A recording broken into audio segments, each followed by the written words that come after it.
All right. Anybody have any questions, any feedback, anything? Whilst we wait for other people.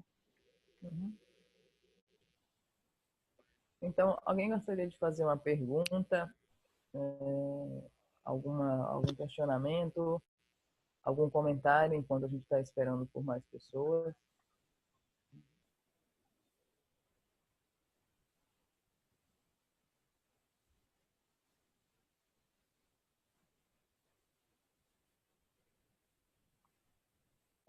I have one question. Okay.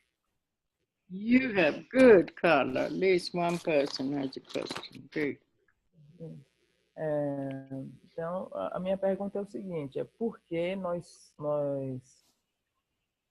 temos a tendência a sermos tão apegados à nossa imagem e preocupados com o que os outros vão pensar a nosso respeito, né, de alguma forma? Como se nós fôssemos um pouco escravizados pelo julgamento do outro, em vez de nós simplesmente fazermos as coisas e não preocupar e sermos livres do que os outros estão pensando a nosso respeito. Se nós nos dedicamos a alguma coisa, a algum tipo de trabalho, voluntário, a dança, a música, ou nós fazemos uma determinada atividade, a sensação que a gente tem é que é como se o tempo inteiro a gente estivesse esperando a aprovação, né, do outro, que o outro nos aprovasse de alguma maneira, né?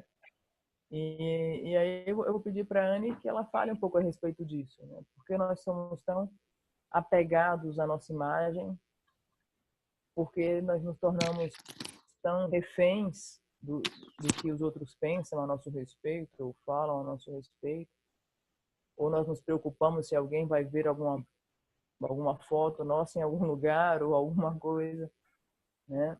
Então, a minha pergunta para a Anne é isso, como nós podemos nos tornar mais livres desse tipo de preocupação, desse tipo de inquietação, simplesmente vivermos a nossa vida sem nos importar tanto com o que os outros vão pensar, com o que os outros vão falar, com os julgamentos alheios, né? Essa é a minha pergunta para a Anne. Anne,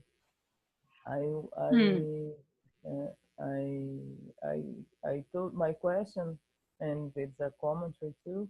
It's about how can we be more free from this worried about what people will think about us. We are worried about the judgments that people can do about us, and it seems that we are always looking for concordance, looking for that people can approve us the way we are. And we are always, and especially in social media nowadays, that has more exposure, you know, and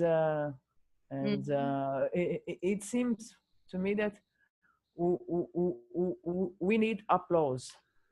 We need that somebody says this, "Oh, Carla, you are so marvelous. No, what you are doing is so fantastic," and how can have a kind of behavior to be in peace with us. No, I am doing this. I don't want praise. I'm not worried with criticism or judgment or approval, and have this kind of peace and balance in the spirit. I don't know this is the best word, but this calmness.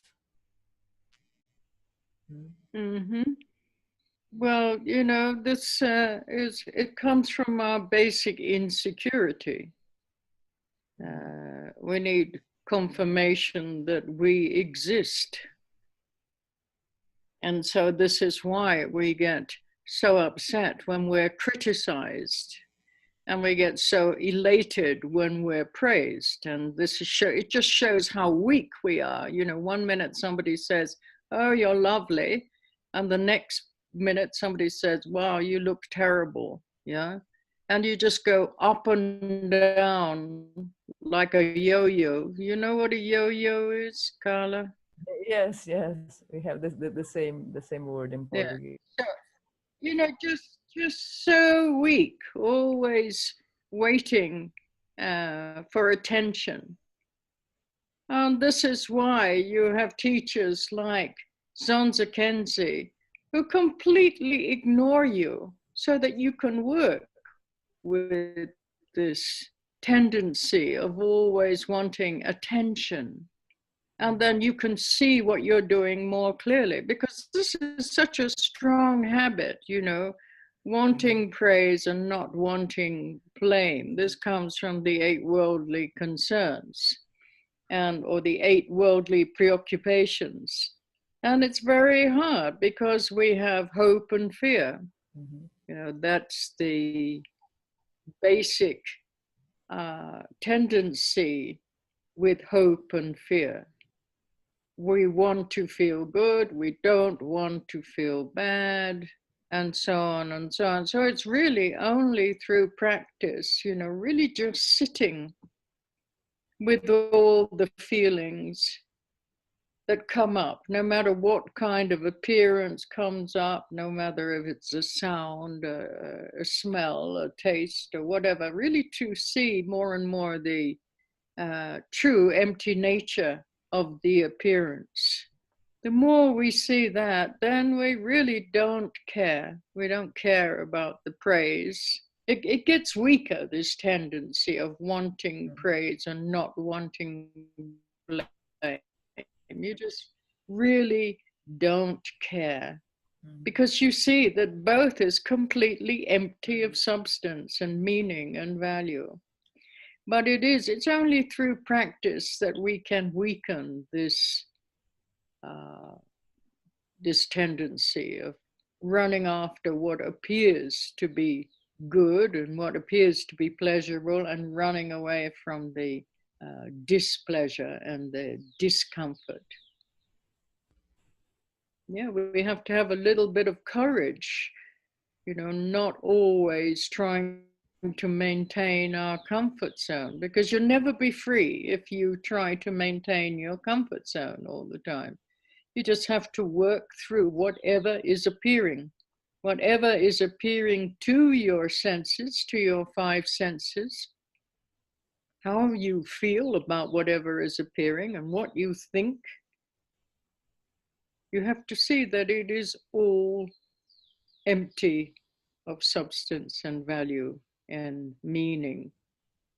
Yes. So just sit as much as possible without doing anything. Just sit in a very relaxed way and just observe whatever is appearing to the consciousness, how it comes and goes, without putting a value on it, without giving it any meaning, without reacting to it in any way. Just leave it as it is. It's an empty appearance. Remember the phrase that I usually use, you know, whatever is appearing to your consciousness is an empty appearance on an empty screen. So we have to get very familiar with seeing things like that. Otherwise, we're always going to react depending on what we like and what we don't like. We don't go further than our projections at the moment. Everything depends on what we think and how we interpret what is being said or what is being done or whatever it is. It's our interpretation that will bring us pain or pleasure.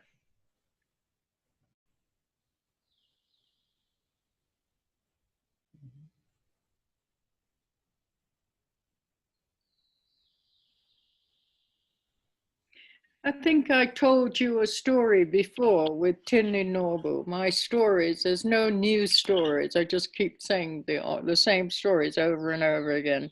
Mm-hmm. You know, intellectually, I think that I have a very good understanding of emptiness. But that wasn't enough for my teacher, Tinley Norbu Rinpoche. Whenever I saw him, he would always fire what I call wisdom missiles at me. You know, he would always say things that usually in the conventional world would be very upsetting just to watch my reactions. You know, so what? You think you understand emptiness, but you don't understand emptiness because you're reacting. You're reacting to what I'm saying, yes? You don't like it. You try to defend yourself. You say, no, no, no, that's not true. If you really have that realization of emptiness, you're not going to react one way or the other. You couldn't care less because you know all these words, all these sounds are empty of substance, meaning, and value until you yourself give them the meaning and the substance and the value. And you build your stories around them. So it's up to us how we create whatever we are going to experience and the way that we're going to experience it. It's all up to our mental processes, how we see things. All right, Carla, thank you. Mm-hmm. Thank you.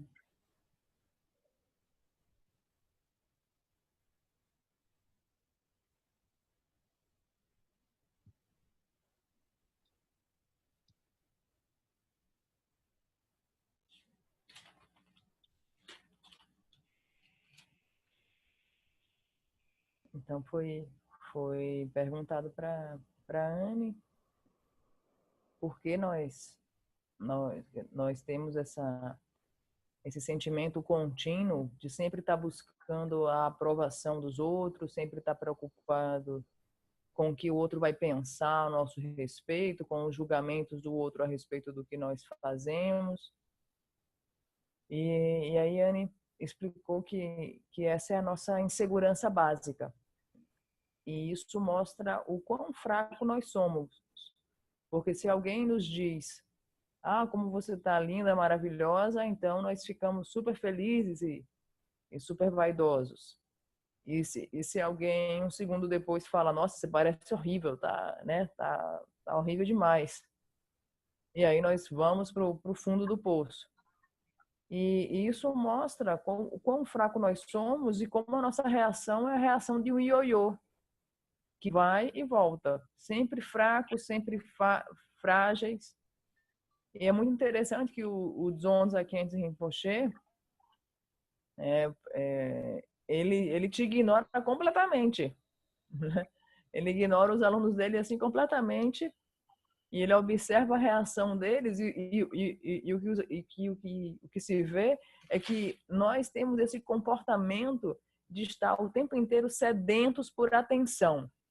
Nós estamos o tempo inteiro nessa busca pela atenção e, ao mesmo tempo, envoltos nessas preocupações a respeito do que o outro vai pensar a nosso respeito, dos julgamentos. E essa tendência básica, ela se revela, né, no que existe de esperança e medo em nós. Nós estamos sempre esperando que uma determinada coisa aconteça e temos medo de que o oposto daquilo que nós esperamos aconteça. Então, nós vivemos nessa oscilação constante. E foi perguntado para a Anne também como desenvolver essa quietude, essa calma, esse equilíbrio para que nós não sejamos levados um ioiô, né? Que nós possamos lidar com a nossa vida e com o que quer que surja a respeito dos pensamentos dos outros a nosso respeito, ou o que quer que seja. E como é que a gente faz para manter essa serenidade e não se importar? Simplesmente, né, viver a sua vida sem se importar com o que o outro vai pensar, com o que o outro vai falar, com o que o outro vai julgar a seu respeito. E aí eu perguntei como é que a gente faz para serenar? E aí, para não ser afetado por isso. E a Ana explicou que nós precisamos fazer mais práticas de simplesmente sentarmos e observarmos o que chega pelos nossos sentidos. E não importa o que quer que seja, nós vamos buscar observar mais e mais a natureza vazia de todas as aparências. E quanto mais nós fazemos essa simples prática, de simplesmente sentarmos e buscarmos observar a natureza vazia de todas as aparências, nós vamos naturalmente enfraquecendo esse hábito constante que nós temos de lançar valores, significados e substância para o que quer que seja. Vamos enfraquecendo esse hábito e nós vamos desenvolvendo a habilidade de não se importar, de simplesmente não se importar com o que quer que seja, que pensem a nosso respeito ou nos julguem de alguma forma. Porque você se torna capaz, quanto mais você pratica e vê a natureza vazia de todas as aparências, você vê tudo o que está acontecendo com a sua natureza vazia.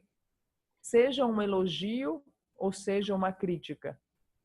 Não importa qual seja o julgamento, qual seja a situação, você se torna mais e mais capaz de observar que aquilo é conteúdo do outro lado. Só que para isso nós precisamos desenvolver coragem.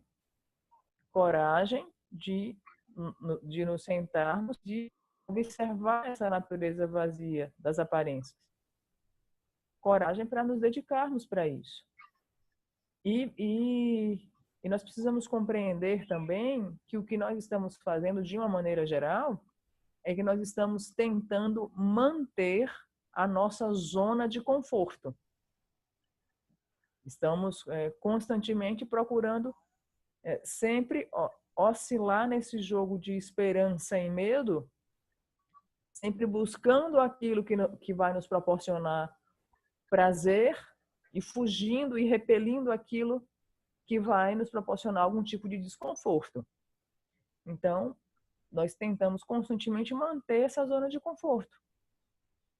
E a partir do momento que você simplesmente senta, de uma maneira muito simples, bem simples, você senta e você observa aquilo que você está pensando e aquilo que você está sentindo a respeito do que lhe chega pelos 5 sentidos, e você vai observando que eles são vazios de substâncias, valor, significado. Você simplesmente se senta de um modo bem relaxado e observa o que chega pelos seus 5 sentidos, sem colocar nomes, significados, substâncias, conteúdos, valores, julgamentos. Você não coloca nada. Você simplesmente observa sem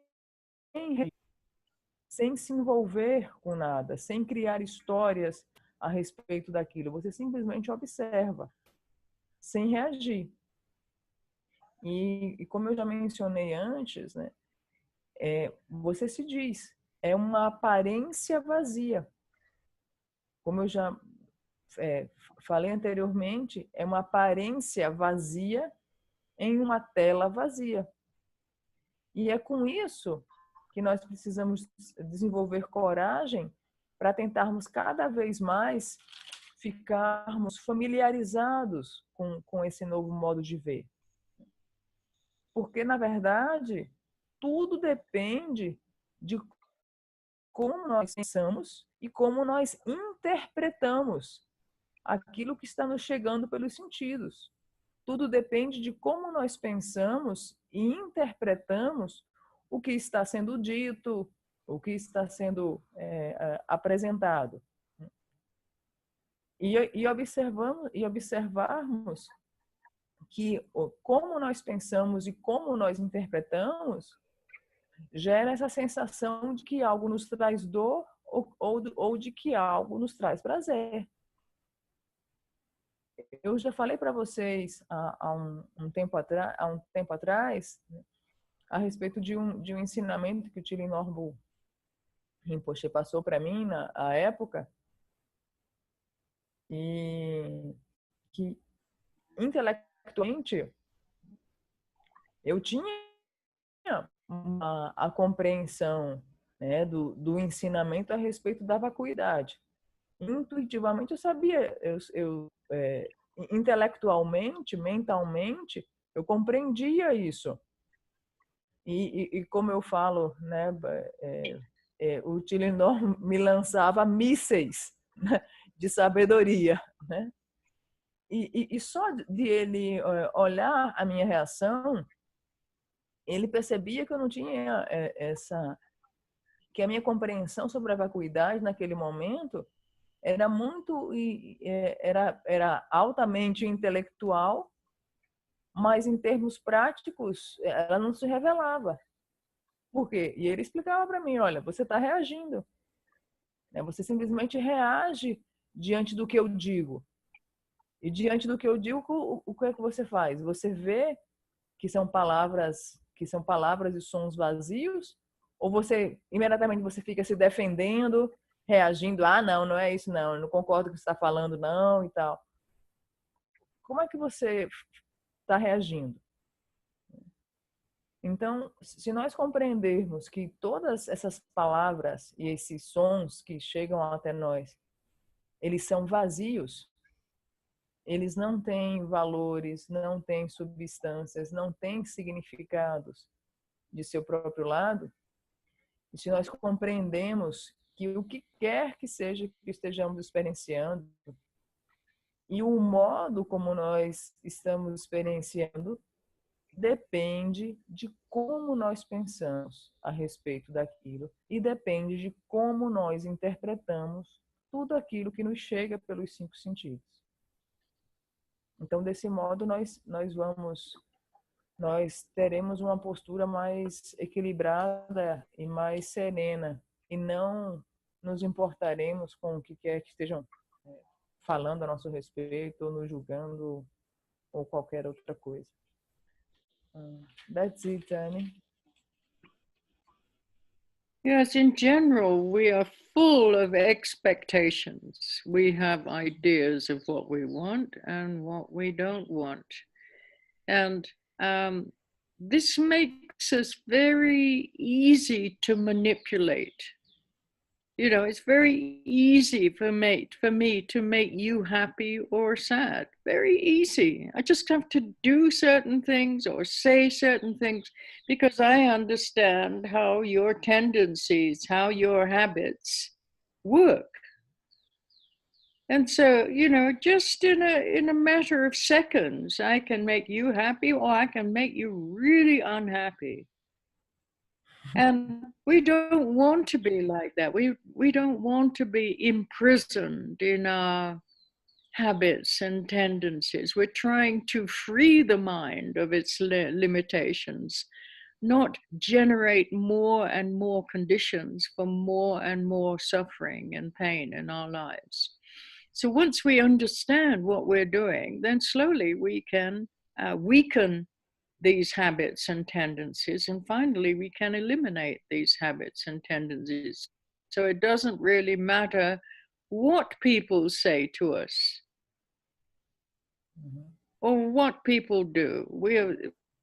We still remain very relaxed, very centered. We're just resting in our own nature, and we just see whatever arises, we see it as an empty appearance. don't need to react to every little thing. Yeah. You're putting the value on it. You're saying this is good and this is bad. Intrinsically, it's not good or bad. Yeah.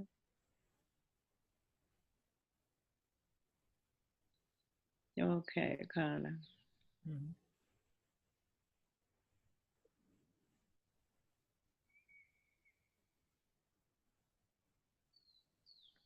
Então, geralmente, nós estamos cheios de expectativas a respeito daquilo que nós julgamos que queremos, né? E nos apegamos a essas expectativas a respeito do que nós queremos.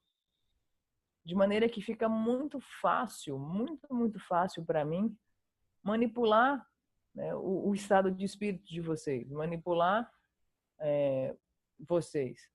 Porque eu sei que se eu fizer algo, ou se eu falar algo, eu sei que vocês vão reagir de uma determinada maneira. Porque eu sei perfeitamente como as suas tendências funcionam.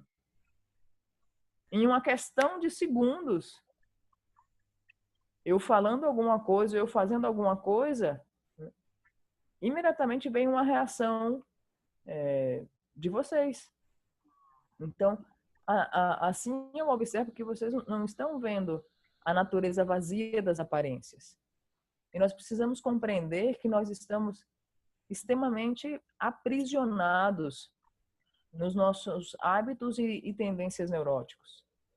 Nós estamos nós estamos nos reunindo aqui e estudando esses ensinamentos porque nós estamos buscando libertar a nossa mente desses hábitos e tendências neuróticos. O que nós estamos fazendo é buscando enfraquecer esses hábitos e tendências neuróticos até um ponto de que esses hábitos e tendências neuróticos eles serão eliminados. E não importa, e não vai mais importar o que quer que seja que alguém nos fale, o que quer que seja que alguém nos faça, não importa. Nós estaremos extremamente conectados com a nossa verdadeira natureza. Nós estaremos completamente relaxados, centrados, compreendendo a natureza vazia de todos os fenômenos. E não importa o que quer que ocorra, nós teremos equilíbrio. Não importa o que nos chega pelos sentidos, nós compreendemos em profundidade que nós não precisamos reagir. E se nós dizemos, isso é bom ou isso é ruim, nós precisamos compreender que intrinsecamente isso não é bom ou ruim. Somos nós que estamos atribuindo tais características para aquilo que está nos chegando pelos sentidos. Então essa prática de observar sem reagir, sem rotular nada, simplesmente observar o que nos chega pelos sentidos, imensamente a sermos mais relaxados, centrados, equilibrados e compreender que nós não precisamos reagir, porque nós compreendemos que tudo é vazio.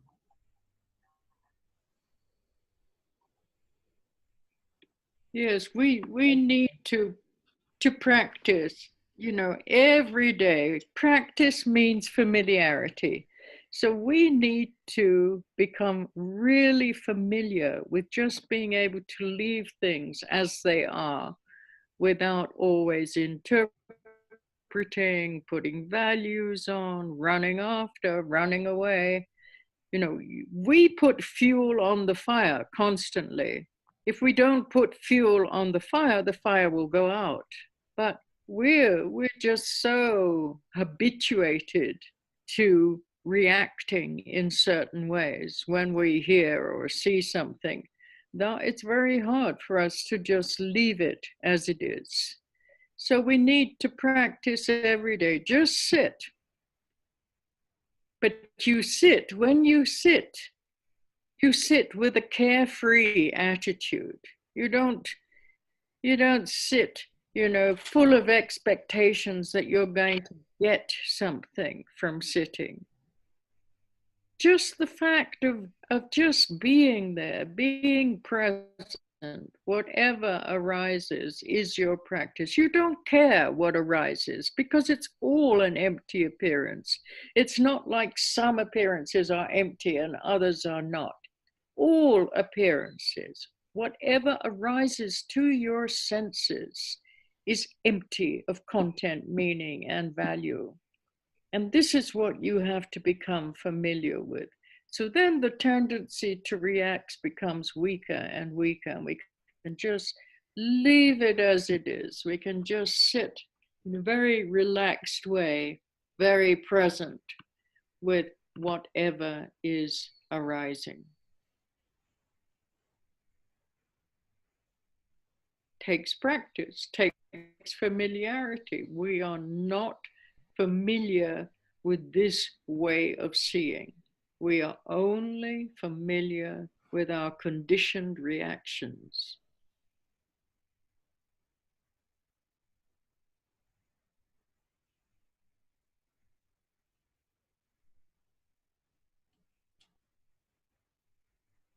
It's so easy to see, if someone's practice is going well or not. It's so easy. It doesn't matter what you tell me.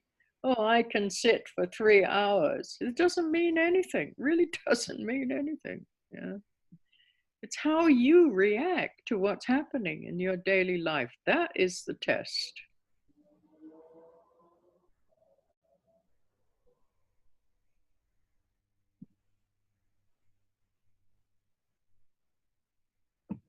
Who's that gal with you?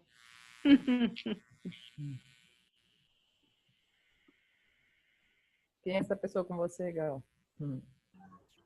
É minha priminha. Ah, ok. É Duda.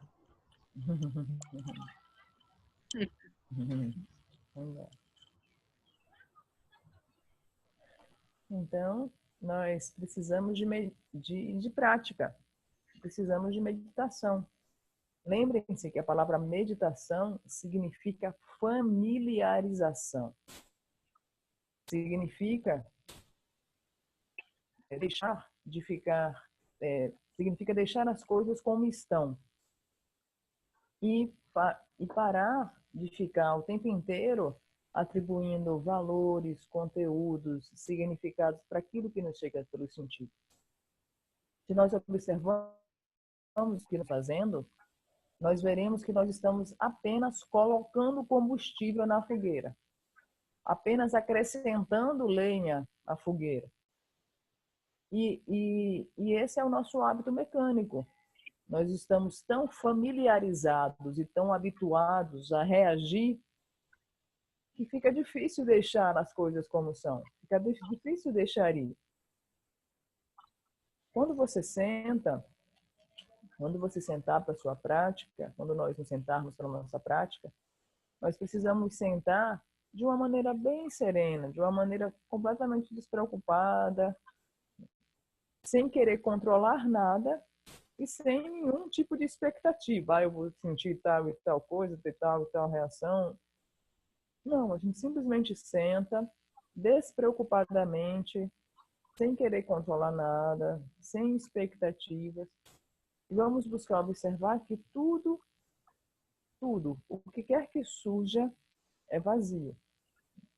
O que quer que nos chegue, o que quer que emerja pelos sentidos, é vazio de conteúdo, significado, valores. E aí a tendência a reagir vai se tornando vazia. E nós precisamos compreender que leva tempo. Leva tempo e leva prática para que nós nos familiarizemos. Atualmente nós não estamos familiarizados em ver através desse modo, em ver as coisas, em ver os fenômenos como sendo vazios, como tendo a sua natureza vazia. Nós estamos familiarizados com o nosso vício de reagir. E é muito fácil eu observar como é que está caminhando a sua prática. É muito fácil. Não adianta você chegar para mim e falar: ah, Yane, eu medito 3 horas por dia, porque isso não revela nada. O teste principal, a prova principal, como está a sua prática, como está caminhando a sua prática, é você observar como você reage na sua vida diária. Como é que você reage na sua vida diária? É isso que vai revelar como é que caminha a sua prática. That's it, né? Yes, so let's go on with this teaching.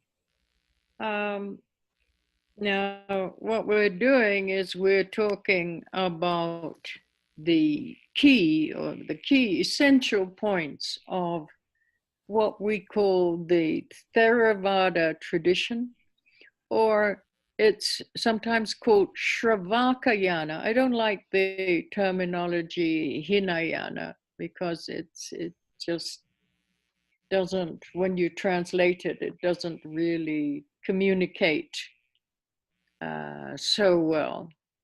But, you know, we're talking about Shravakayana or Theravada.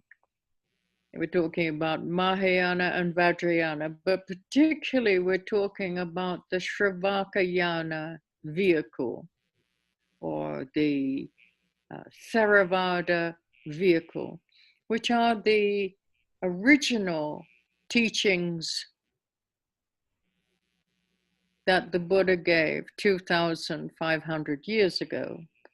And then the Mahayana vehicle, it developed and expanded on the basis of the original teachings that the Buddha gave. And then we have the Vajrayana vehicle, which is based in the view of emptiness, based in the view of seeing the true nature of whatever appearance is arising. So different approaches to connect with one's own awakened nature. And I started talking about what is called the 4 marks. Now, when we read Zonza Kenzie's book, what it means not to be a Buddhist, or what it means to be a Buddhist in Portuguese, he talks about the 4 seals. This was a later development. The earlier way of communicating these ideas was termed the 4 marks. And I started talking about impermanence again, because that is really essential to understand. It is a key truth to seeing the true nature of ourselves and the phenomenal world, because now we do not see any phenomena as changing. And in order to loosen our fixated way of seeing, then we have to incorporate this truth that all compounded phenomena are changing moment by moment. And so I've said, you know, this is really essential to integrate into our perception, because it then helps us to relax. Otherwise, we try to hold on to the way we see things. We try to keep it, maintain it a certain way, because we believe if it is, you know, continuous this way, this is the answer to our sense of security and happiness, you know. So we don't want to see the truth that whatever the phenomena is actually changing moment by moment. And that was my observation that I gave you last week. I said, just observe whatever it is, observe how it changes, observe the appearance of the object, how it's actually changing moment by moment, observe your feelings, observe your thoughts, and you will see this truth, not because I'm telling you, but because you see from your own experience the truth of impermanence and change. And this is really important, to integrate these marks or seals into our perception in daily life. Okay, Carla.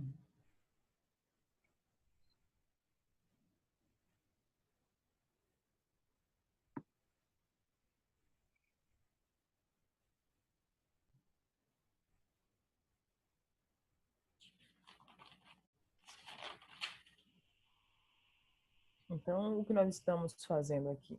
Né? Nós estamos estudando, nós estamos falando sobre o veículo Theravada, que também é chamado como Shravayaka Yana, e nós estamos, que é um veículo que tem uma maneira de comunicar, e o veículo Theravada, ele comunica os ensinamentos originais do Buda, que o Buda ofereceu há 2.500 anos atrás. Também temos o veículo Mahayana, que se baseia na comunicação dos ensinamentos do Buda também, e o Vajrayana, cuja essência desse veículo se baseia na vacuidade, de ver a verdadeira natureza do que quer que surja. Então, são 3 veículos, que na verdade são 3 modos de nós nos conectarmos com a nossa verdadeira natureza, com esse estado desperto.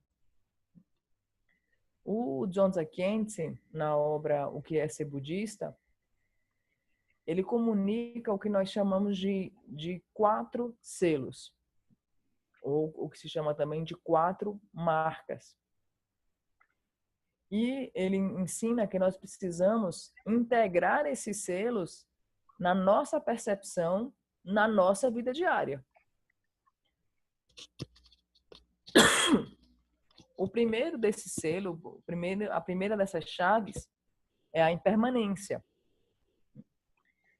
E nós precisamos compreender a impermanência e integrar a impermanência da nossa percepção na vida diária, para que nós possamos nos soltar mais, nos relaxar mais, para que nós possamos deixar o nosso modo de ver mais solto,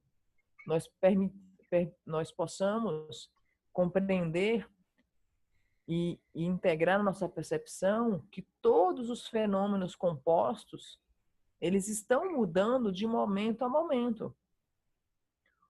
O que ocorre é que, embora nós compreendamos isso intelectualmente, que tudo está mudando, que nada é permanente, nós nos agarramos à nossa tendência de que o que quer que seja que nós estejamos observando ali é imutável e é permanente.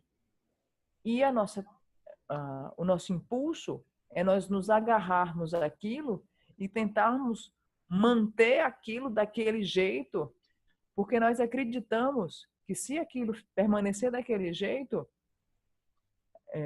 isso vai ser toda a fonte da nossa segurança. Isso vai ser toda a fonte da nossa felicidade.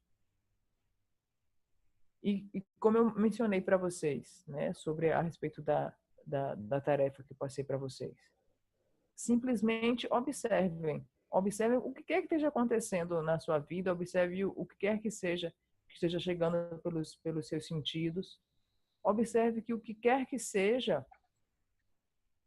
isso está mudando, isso não é permanente, Isso muda de momento a momento. Observe os seus sentimentos, observe os seus pensamentos. Eles estão mudando de momento a momento. De maneira que compreender a impermanência, o significado da impermanência, compreender o profundo sentido da impermanência é realmente importante.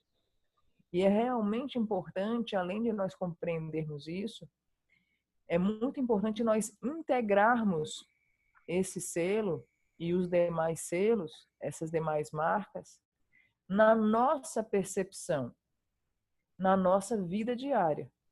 Não importa o que quer que nos chegue pelos sentidos. Nós precisamos integrar a impermanência no nosso modo de ver, na nossa percepção.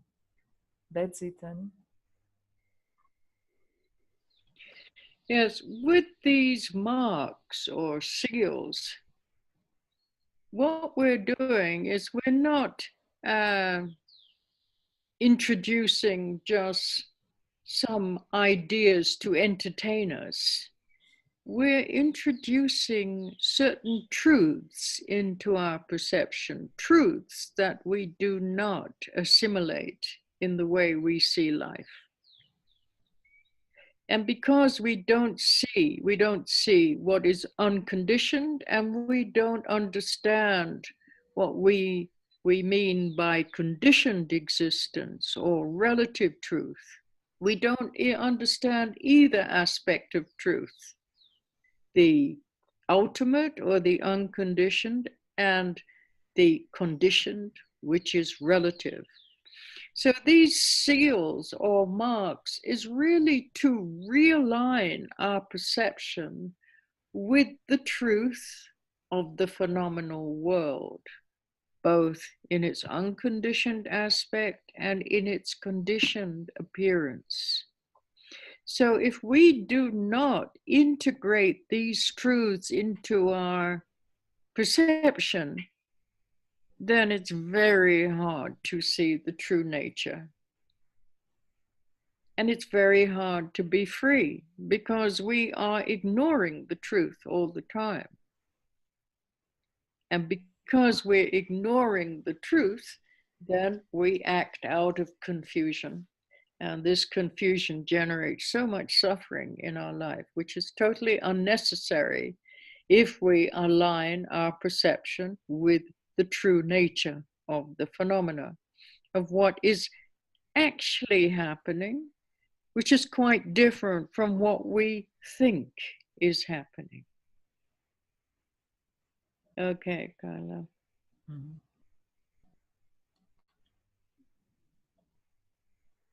Only I will translate, but the connection had some cuts, and if I missed something, you complete me, okay? Mm-hmm. Então nós estamos estudando essas 4 marcas, esses 4 selos, e são extremamente importantes porque nós seremos introduzidos a certas verdades. E quando nós introduzimos certas verdades na nossa percepção, essas verdades, elas precisam ser assimiladas no nosso modo de ver a vida. No momento, nós não estamos assimilando essas verdades no nosso modo de ver a vida, na nossa percepção. E o Zamba justamente está ensinando que nós precisamos integrar esses 4 selos, essas 4 marcas, no nosso modo de ver a vida. Um outro aspecto que nós não compreendemos é quando nós tratamos da verdade.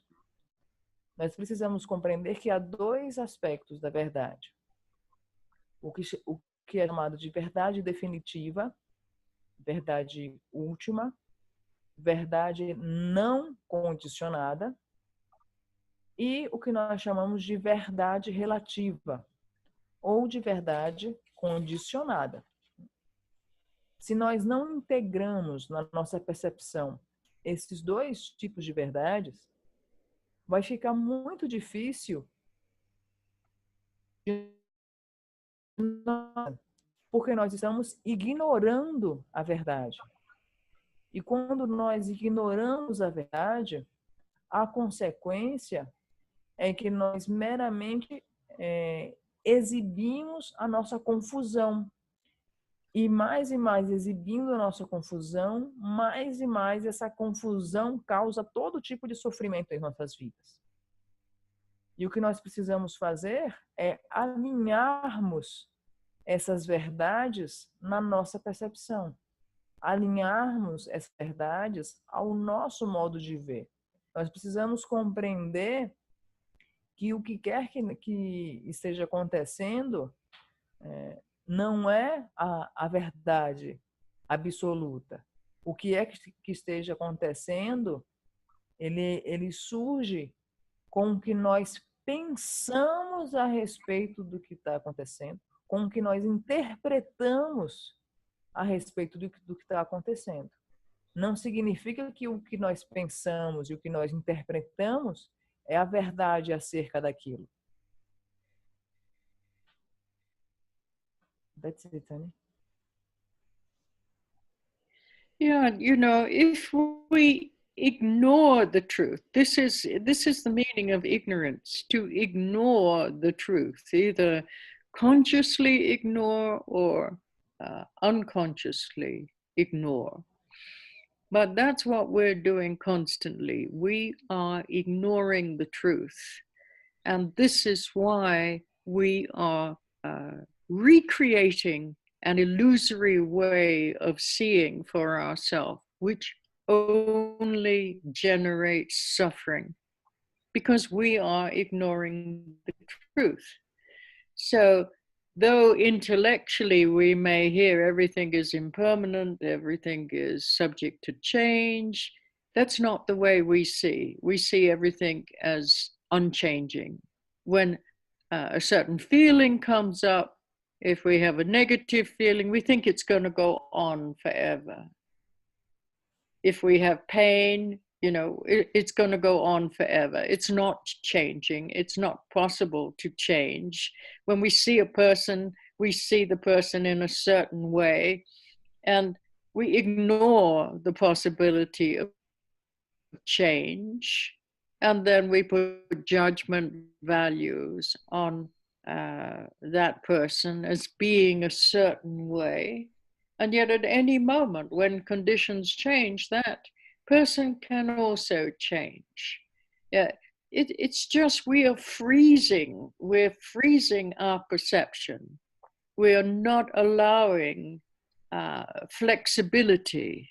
We're not allowing openness.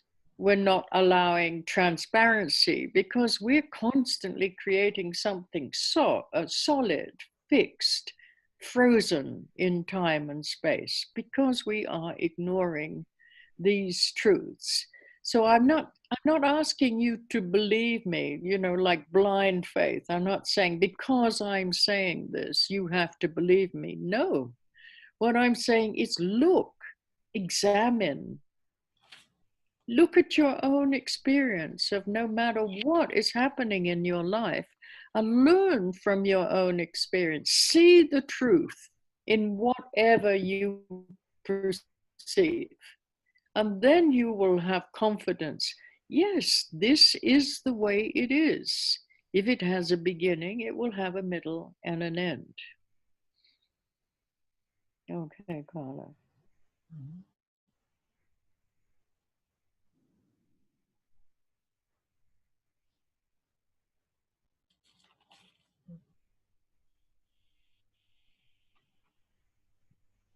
Esse é o significado da ignorância.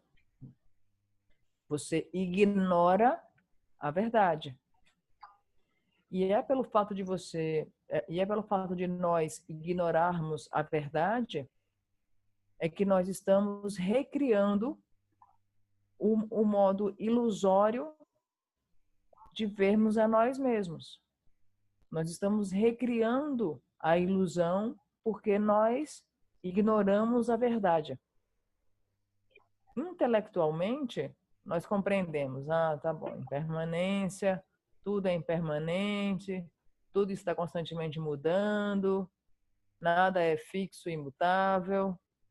Intelectualmente nós compreendemos isso. Porém, embora intelectualmente nós compreendamos isso, esse não é o nosso modo de ver na prática. Na prática, o nosso comportamento é que o que quer que surja parece que vai durar para sempre. Então, se é uma situação boa, a gente tem a expectativa de que aquilo dure para sempre, que aquilo não mude. Da mesma maneira que se é uma dor, nós reagimos diante da dor achando que essa dor vai durar para sempre, que nunca vai mudar. Nós ignoramos a possibilidade de mudança. Da mesma maneira, no nosso relacionamento com as pessoas. Nós nos envolvemos com uma pessoa e aquela pessoa é daquele modo e nós criamos uma super expectativa de que aquela pessoa não mude de jeito nenhum. E só que o que acontece? Então, quando as condições mudam, a pessoa muda. E aí, quando a pessoa muda, nós reagimos. E nós não permitimos flexibilidade, espaciosidade, transparência. Nós não permitimos essas características se revelarem porque nós ignoramos. Nós ignoramos que tudo muda, que nada é permanente. E nós não permitimos que haja essa flexibilidade, essa espaciosidade, essa transparência, porque nós ignoramos essas verdades, ignoramos esses selos e não os aplicamos na nossa percepção. Ressaltando que eu não quero que vocês acreditem em mim. Isso não é fé cega. Eu não quero que vocês acreditem, a Anne tem razão. Não quero que vocês acreditem em mim. Eu quero que vocês olhem. Eu quero que vocês examinem na sua vida diária. O que quer que você esteja vendo, o que quer que você esteja lidando na sua vida diária. Agora, o que quer que você esteja observando, veja a verdade no que quer que você perceba. Sim, tudo que tem um início, tem um meio e tem um fim. E incorpore essa verdade no seu modo de ver. Incorpore a impermanência na sua percepção do mundo dos fenômenos. E aí sim você vai poder desenvolver essa flexibilidade, essa transparência e essa espaciosidade. That's it, honey. Okay, now if we ignore, for example, if we ignore the truth of impermanence, then our habit of perception is to see whatever it is as unchanging. And then when the phenomena does change, we suffer because it shouldn't change. According to our perception, it should remain the same. That good feeling should not change. Or whatever it is, that person, that situation, that environment, it should not change. It should be always the same. But that's not true, is it? And when it does change, it's hard for us to let go because we have a fixed perception. We have a frozen perception of how we've always seen things to be. And we don't want to incorporate the truth into our perception because it makes us feel insecure. If everything's changing, how can I hold on to anything? But this is the teachings of the Buddha. The teachings of the Buddha is telling you, you cannot hold on to anything. It's just telling you the truth in different ways over and over again. So if you relax with the truth, then you suffer so much less than we do now. Because now we're just generating an illusion for ourselves that we believe is reality. Okay, Carla.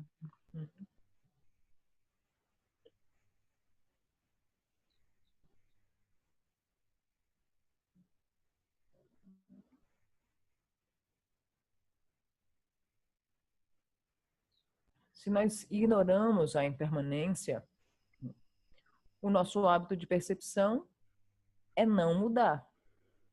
O nosso hábito de percepção é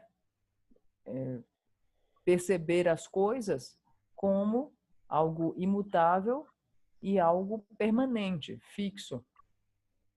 E se esse é o nosso hábito de percepção, o que acontece quando a situação muda, ou a pessoa muda, ou algo muda? Quando há essa mudança, nós sofremos. Porque nós temos o hábito de percepção que é, se é um bom sentimento, eu quero que esse sentimento dure para sempre, né? Esse bom sentimento, essa boa sensação não deve mudar nunca.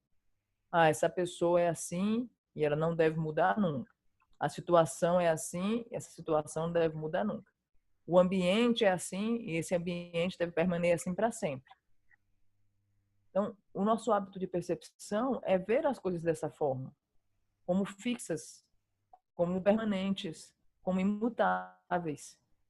E quando muda, e quando essas coisas mudam, fica muito difícil nós simplesmente as deixarmos ir. E o que ocorre também é que nós não queremos incorporar a impermanência no nosso modo de ver. Nós não queremos incorporar, integrar a impermanência na nossa percepção. E por que nós não queremos? Porque se tudo está mudando, em que eu posso me agarrar? Então, se nós não queremos incorporar, porque incorporar a impermanência na nossa percepção inclui desenvolver um sentimento de insegurança. Não, mas se tudo está mudando, tudo está se transformando de instante em instante, eu não tenho nada que me agarrar. Mas se você simplesmente relaxa, né? Se você simplesmente relaxa com essa verdade, se você simplesmente incorpora a impermanência no seu modo de ver e você relaxa diante disso, você vai sofrer muito, muito menos. Porque o que acontece atualmente em nossas vidas é que agora nós estamos criando uma ilusão para nós mesmos. E nós criamos uma ilusão para nós mesmos num ponto em que nós acreditamos que essa ilusão é a realidade. That's it, Tani. There is certain images that we contemplate every day. And one of these images is, first of all, it says, there are no certainties. And thinking there are certainties is like running after water in a mirage.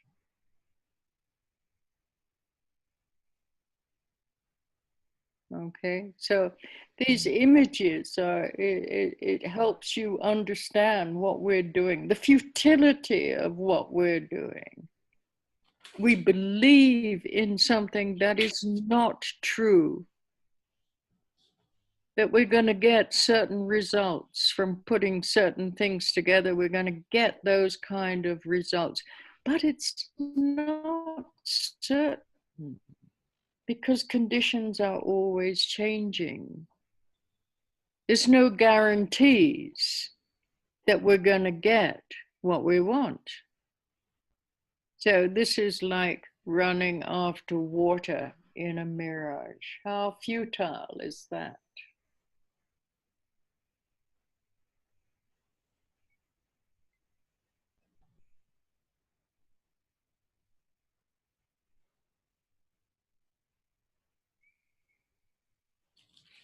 The first image of impermanence is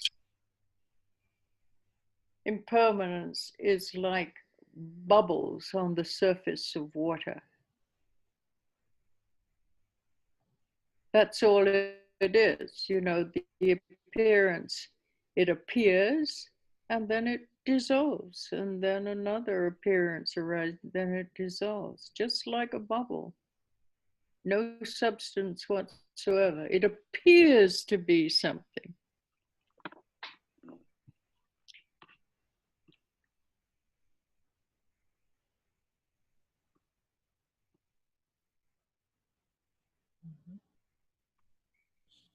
Happiness or pleasure, running after pleasure. The image for that is you see a beautiful piece of ripe fruit. It looks like it's going to be delicious. And then you eat it. You have the pleasure of eating it, but at the same time, that fruit is poisonous. It has a negative effect that we don't understand what's actually happening because we're so seduced by the pleasure. It looks good, so it must be the answer to happiness, but actually it's not. It will only create more and more suffering.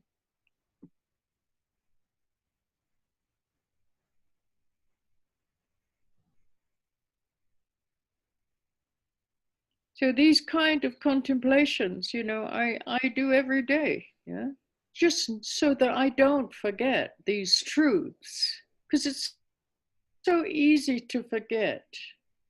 We're conditioned to forget.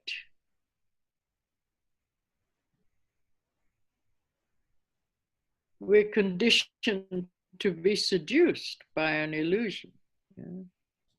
To believe in something that is not true over and over again. The repetition of believing in something that is not true has now become so natural. It's become our reality. Okay, Colin.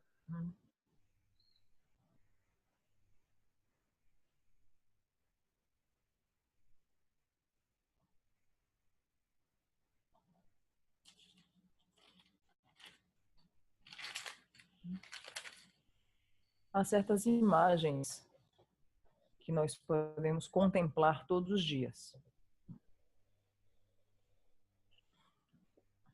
Uma delas diz respeito a que não existem certezas.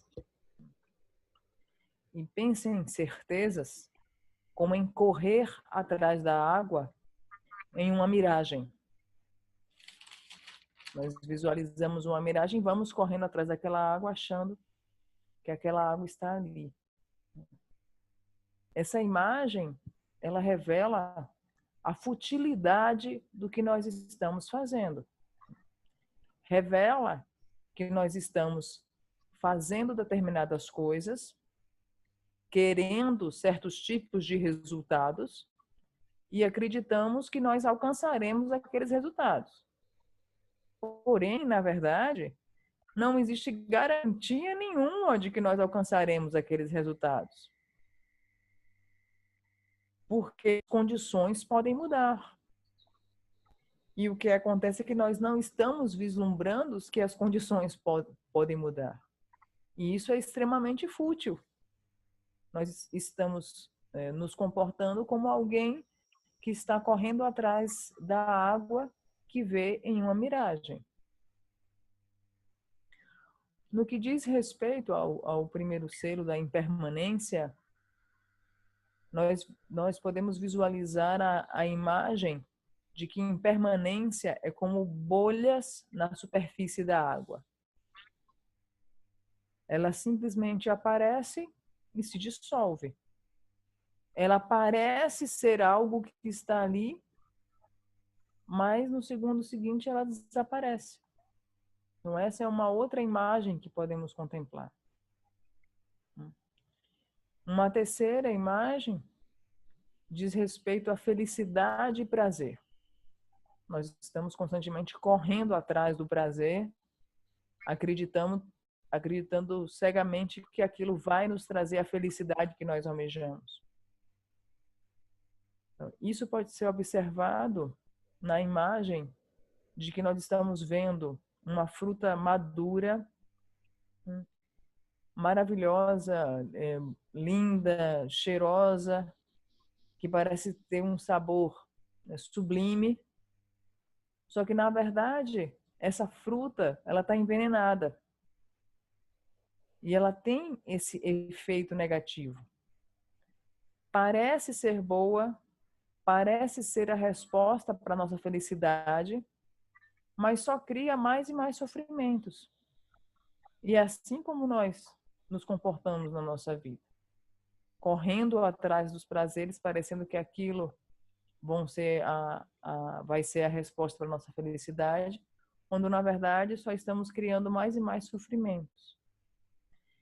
E precisamos destacar que é muito fácil nós esquecermos disso, porque nós estamos condicionados, nós estamos habituados a sermos seduzidos por isso. E nós estamos constantemente repetindo a acreditarmos naquilo que não é a verdade. E nós acreditamos nessa ilusão, e essa ilusão se torna a nossa realidade. That's it, Tani. Okay, now coming back to this teaching that I'm sharing with you at the moment, and we're now talking about the second mark. The first mark was impermanence, and the second mark is suffering. Now, the 4 seals and the 4 marks are a little bit different, yes? So don't think to yourself, oh no, that's not right. She's got it wrong. It's, we're talking about 2 different vehicles here. And with the Shravakayana vehicle or the Theravada vehicle, we talk about the 4 marks. With the Vajrayana and the Mahayana, we talk about the 4 seals, and they are slightly different. So here in the Shravakayana vehicle, we're talking about the second mark, and this is the mark of a view. Try to understand this. This is a mark or a seal on the way that we see, a mark on a view, that whatever you create could be regarded as a source of pain and suffering. Now that is so hard for us to see in our life. Whatever we create could be regarded as a source of pain and suffering. So any comfort that we may get from anything at all is impermanent. And therefore, it's liable to deteriorate sooner or later. It's going to deteriorate, and then it's going to turn into discomfort. Now, this is a truth. We have to observe this within our own life, and then we can understand this. We can appreciate this. And last week, I'm going over what I said last week so that anybody who is new this week can understand what we're talking about here. And then I said it's really important or helpful to look at the Tibetan terminology or the Tibetan words for these ideas that are being expressed here. Because if we look at the Tibetan, it really gives us a much more profound idea of what is meant by suffering. It's not our idea of suffering, which usually means some kind of intense pain, psychological or physical. This is quite different. And I said to you last week, we're looking at the Tibetan term for this, And I said, Sakche Tamche Du Nalwa. And Sakche means that which is collected or produced. Tamche means all. Du means wretched or wretched. This is a difficult word. How do you translate wretched in Portuguese?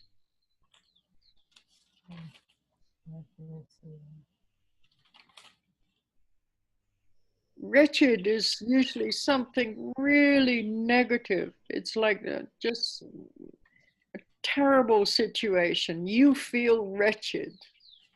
No way out.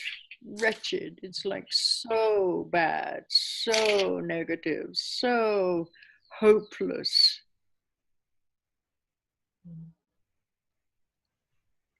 W-R-E-T-C-H-E-D,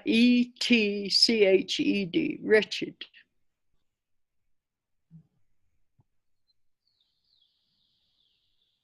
Okay. What is it in Portuguese, wretched? Sem saída. There is no way out. Sem saída. There's no way out. Wretched, yeah. Null means continuing, and wa means makes it a noun. So do null wa is like somebody who is continuously crying. So sakche tamche du nalwa is the ongoing suffering resulting from the futility of creating anything permanent. So what we're suffering from is the futility of what we're doing.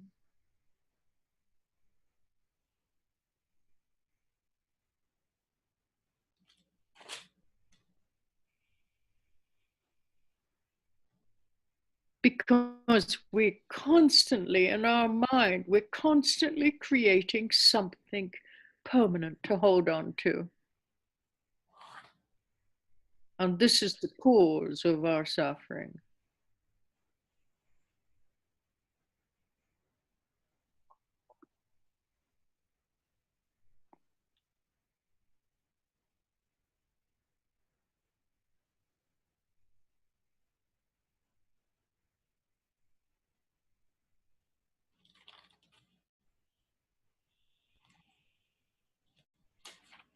Okay, Carla. Okay.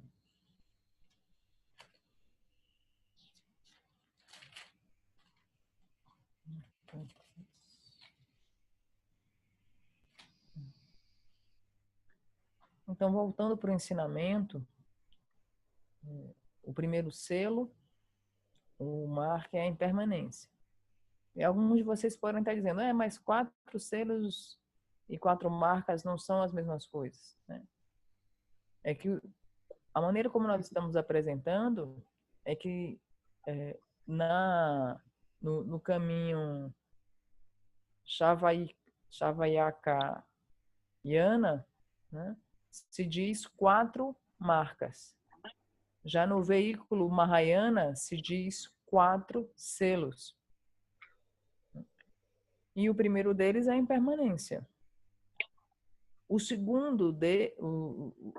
segundo selo diz respeito à visão, ao nosso modo de ver que criamos, que pode ser visto como a fonte de nosso sofrimento. O que criamos pode ser visto como fonte do nosso sofrimento. E se nós criamos o conforto, por exemplo, o conforto ele pode se deteriorar e se transformar em desconforto. E, consequentemente, nós sofremos. Olhe para a terminologia tibetana do termo sofrimento. Se olharmos para essa terminologia, nós teremos uma ideia mais clara a respeito do significado do sofrimento. Em geral, na nossa visão atual e superficial, quando alguém fala de sofrimento para nós sempre imaginamos sofrimento como uma dor intensa física ou uma dor intensa psicológica. Mas quando nós nos voltamos para a palavra tibetana, nós veremos, né, o termo sanche, tanche, do Nauá. E satche, né, significa nós produzimos, tanche significa tudo, né, todas as coisas. Du significa algo terrível, algo sem saída, sem esperança, que tudo dá errado. E do Nauá é alguém que chora copiosamente, sem parar. Então, o significado de sofrimento, nessa terminologia tibetana, significa que o sofrimento vem da futilidade de criarmos tudo como impermanente. Perdão, de criarmos tudo como permanente. Not impermanent. Yes. Carla, not permanent. Not impermanent, permanent. Yes, Annie. You said impermanent. No, we are creating it. We are the futility of creating anything permanent in our mind. Então, só destacando isso que eu me equivoquei e falei impermanente, quando na verdade é permanente. Então, essa terminologia tibetana revela que é como se nós estivéssemos fazendo alguém continuamente chorando copiosamente, e esse sofrimento vem da futilidade de nós criarmos tudo como permanente. Assim que vemos algo como permanente, isso é totalmente fútil e resulta em sofrimento. O sofrimento vem da futilidade do que nós estamos fazendo. Nós estamos constantemente criando algo permanente e quando nós fazemos isso, isso é a causa do sofrimento. Se nós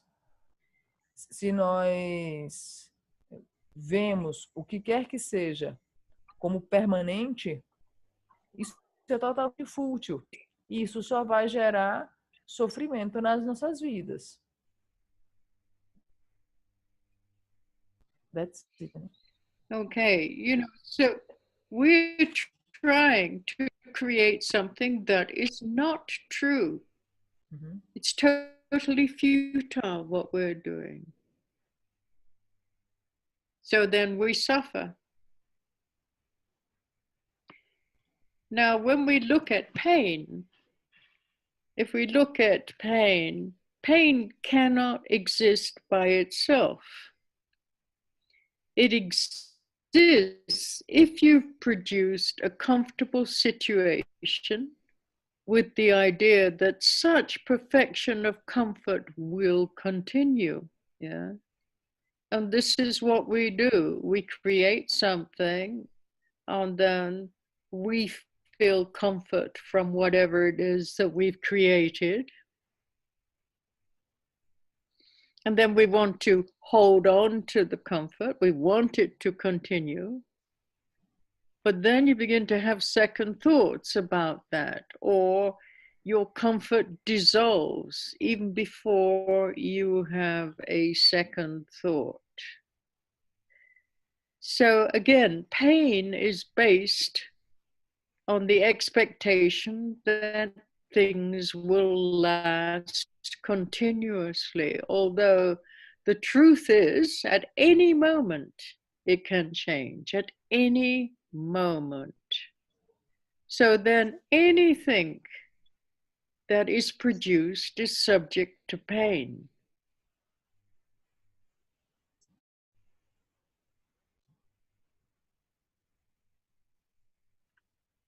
Okay, Carla.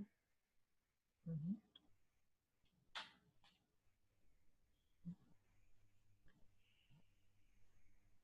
This is so profound. You know what?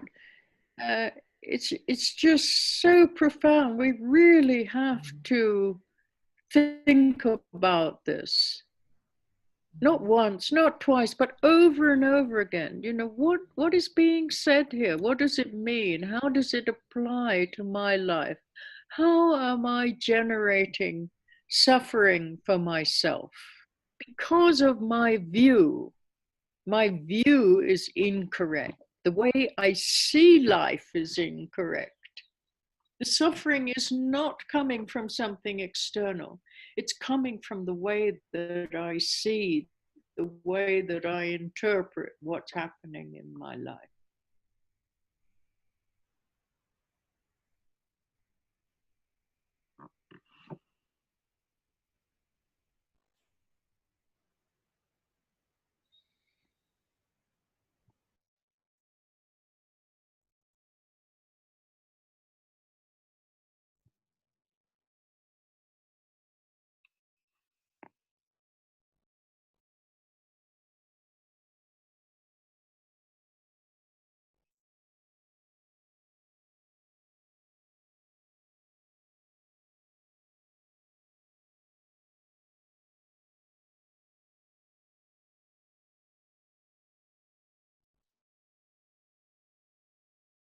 I can't hear you. Carla, can't hear anything. Okay. Então, o Right, can you sofrimento, start again? I can't hear you. uhum, o sofrimento, ele vem da futilidade do que nós estamos fazendo quando nós constantemente criamos tudo como permanente. Quando criamos tudo como permanente, isso nos faz seguro de que nós existimos e de que nós também somos permanentes. Só que quando algo muda, surge o sofrimento em nós. Então, o que nós estamos fazendo é construindo uma ilusão. O que nós estamos fazendo não é a verdade. Quando nós olhamos para a verdade, algo diferente surge em nós. Quando nós analisamos a dor, por exemplo. A dor, ela não existe por si mesma. De onde vem a dor, se nós analisamos mais profundamente? A dor vem de uma situação que nós criamos de conforto, e nós queremos que esse conforto dure para sempre. Nós queremos que esse conforto continue. Nós temos essa expectativa. E quando esse conforto se dissolve, porque ele só dura até um segundo pensamento que surge. Quando o segundo pensamento emerge e esse conforto se torna em desconforto, a dor surge. E quando a dor surge, nós julgamos que essa dor é permanente e que ela vai durar para sempre e que nós vamos sofrer ali aquela dor, né, para sempre. E nós não vislumbramos que a qualquer momento essa dor pode mudar. Nós não vislumbramos que tudo pode mudar de momento a momento. E se nós não tivermos essa compreensão de que tudo pode mudar, nós estamos constantemente sujeitos a dor e sofrimento. Pense sobre isso. Não acredite em mim como uma fé cega, sem reflexão. Pense sobre isso e pense isso de novo, e pense a respeito disso de novo e de novo. Se questione, como é que eu estou gerando sofrimento na minha vida? Como é que eu estou gerando sofrimento através de ver de modo incorreto? Como é que eu estou gerando sofrimento e como é que eu estou sempre atribuindo a responsabilidade pela minha dor a um culpado exterior? Eu sinto isso porque alguém fez isso, porque a situação está assim, porque aconteceu tal coisa. Observem, né, como nós estamos criando o nosso próprio sofrimento e atribuindo responsabilidade pela nossa dor a um culpado exterior. That's it, Annie. Yes. What's the translation of nuisance in Portuguese? Nuisance. Nuisance.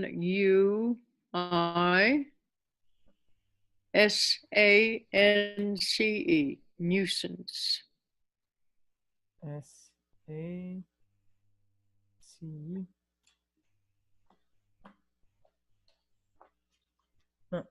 Nonsense. No. No, Nuisance. not nonsense. Nuisance. Nuisance.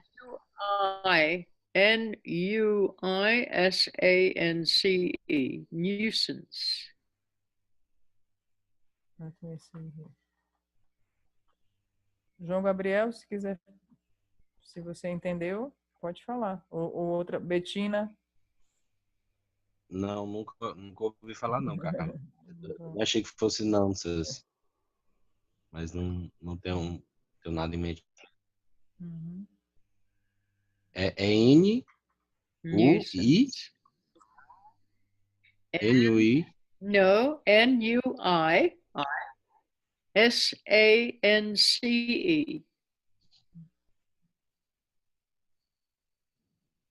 Nuisance. Nuisance. Incômodo, aborrecimento. Pessoa ou coisa que aborrece, ofende ou prejudica. Desagradável, peste, praga. Uhum. Okay, Annie. Okay. I Now, found here. all right. Now, everything is suffering because the experience of our life becomes a nuisance. Uhum. That's how we see our life. We see it as a nuisance. So we're not just saying our baby is a nuisance or the dog is a nuisance. Therefore, we should send him to the babysitter, or we should send the dog to the dog kennel. In this case, the nuisance is not ordinary nuisance, but it's a fundamental nuisance. So whenever you try to do something, it's always a nuisance. And that makes things very inconvenient. Because if you ask, what else can you do? There's no answer. So whatever you do, it's a nuisance. Whatever we experience in our whole life takes effort and energy. So we try to put something together, and then we try to enjoy it. We try to make something out of our existence all the time for the sake of goodness and happiness. That's what we're running after. We're running after this happiness. So then we put a lot of energy into being happy, getting happiness. But now our idea of happiness is synonymous with pleasure. So this trying to put things together is painful. In different degrees, it's painful. For instance, you have a good cup of coffee in your hand, and then you put your Nino milk powder in it, and you stir it with satisfaction, and then you smell the aroma of the coffee, and you drink it, and you have a great sense of satisfaction. at last you have a good cup of coffee. And then you drink it and it's gone. And then your appreciation has become pain. You feel as if you've never drank that cup of coffee at all. It's all gone, which is quite disheartening. Now, you could fill the gap with drinking a second cup of coffee, but the second cup of coffee also disappears as well. And you end up drinking so much coffee that you feel sick. So that the pleasure actually generates displeasure and pain. That satisfaction that you get from the coffee, you want to regenerate the satisfaction. But of course, nothing lasts. And you always try to fill the space, fill the gap with something else, trying to get something else that will make you feel good, that will give you a even temporary satisfaction, or anything that will alleviate your dissatisfaction. And this is painful.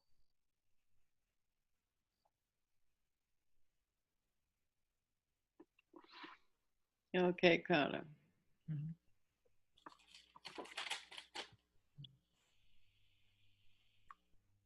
Então, a palavra em inglês é nuisance. Então, nuisance. Nuisance. Que significa incômodo, aborrecimento, pessoa ou coisa que aborrece. É uma peste, uma praga, coisa desagradável. Então, tudo é sofrimento, porque as experiências da nossa vida se tornam um grande incômodo, um grande aborrecimento. É como se fosse um bebê que está nos incomodando e aí a gente quer colocar ele numa creche para ele não incomodar mais. Ou então um cachorro que está nos incomodando e a gente coloca ele no canil, né, para que ele fique afastado de nós e não nos incomode mais. Só que esse incômodo não é um incômodo ordinário, não é um incômodo comum. É um incômodo fundamental que está percorrendo, né, a nossa vida. De maneira que tudo se torna inconveniente. E quando nós nos perguntamos o que é que eu posso fazer? O que é que eu posso fazer mais, né, na vida? Porque o que quer que seja que nós façamos na nossa vida leva tempo e leva energia. E o que nós fazemos é tentamos dedicar esse tempo e essa energia pela busca daquilo que é bom e da felicidade. Porém, o que nós concebemos como felicidade atualmente, né, a ideia que nós temos de felicidade é como se felicidade fosse sinônimo de prazer. Então, eu tenho que tentar reunir todas as condições possíveis para que haja uma proporção de prazer para mim. De maneira que é como se você tivesse uma xícara, estivesse preparando uma xícara de café. E aí você tem uma xícara de café cheirosa, né? E aí você coloca o café ali maravilhoso, você coloca deliciosamente o leite ninho, e aí cheira aquela né? Aquela xícara de café aromatizado ali maravilhosa. E aí você toma e ela vai embora, né? E aí, e junto com ela ir embora, a sua apreciação se vai. E você pode até tomar uma segunda xícara de café e apreciar todas as sensações e sabores que aquela xícara de café com o leite ninho te proporciona. E aí, novamente, ela se vai. E aí você fica sempre tomando café até o ponto que você fica completamente intoxicado e passa mal. De maneira que nada dura. E nós precisamos compreender isso. Só que o que nós estamos fazendo, o nosso hábito, a nossa tendência, é o tempo inteiro nós estamos tentando preencher a nossa vida com algo que nos proporcione prazer, ou que pelo menos com algo que vai aliviar a nossa insatisfação. E isso é profundamente doloroso. That's it, Annie. Okay, so that was the second mark. Now the third mark. The third mark is egolessness. Very hard in Portuguese. Egolessness. So the third mark of view, remember view, it's about your vision. It's about the way that you see yourself and the phenomenal world. So the third mark of view is that all dharmas, all phenomena, or experiences are regarded as free from the fixation of ego. Now, in Tibetan, we say Chö, Tamche, Dak, Mepa. And Chö means dharmas. And I said to you, dharma, it has two meanings. Dharma is, in general, the teachings of the Buddha, dharma. And dharma with a small d means phenomena.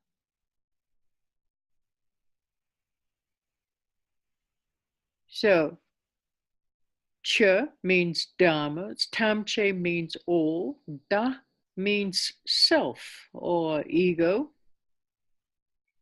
Me means without, and Pa makes it a noun. So, Sechu Tamche Da Me Pa means that all dharmas are free from ego in their true nature. Now, this is the truth.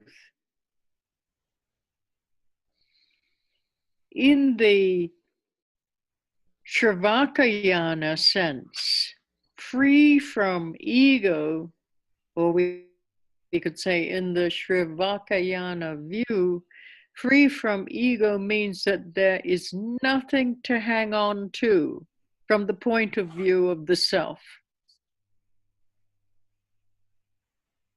Now that makes an interesting non-theistic reference point.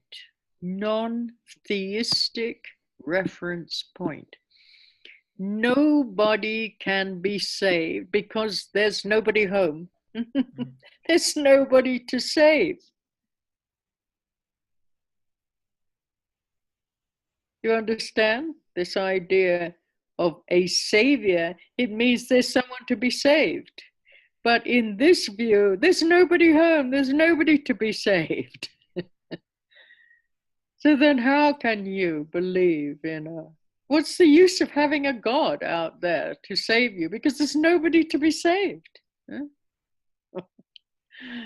Yes, it's interesting. All right.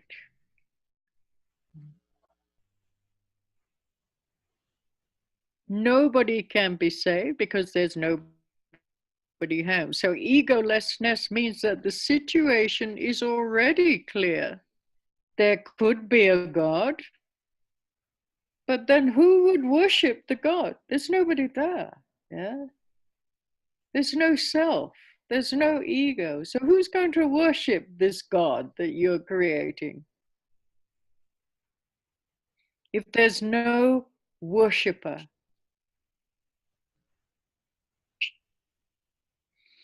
The point is that you yourself do not exist. Rather than God does not exist, you do not exist. That's not easy to digest, is it? Yeah?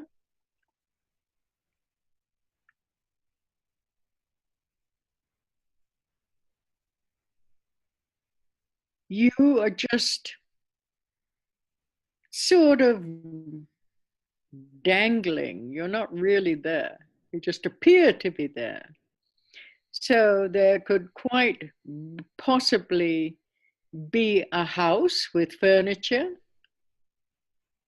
but there's no one to occupy it. That is far more important than a non-theistic reference point.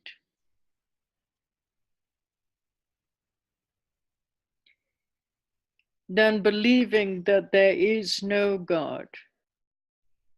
So from this point of view, all dharmas can be regarded as ego-less. Okay, not easy. This is a truth. This is not a dogma. This is a truth. If you investigate, you will see this is true.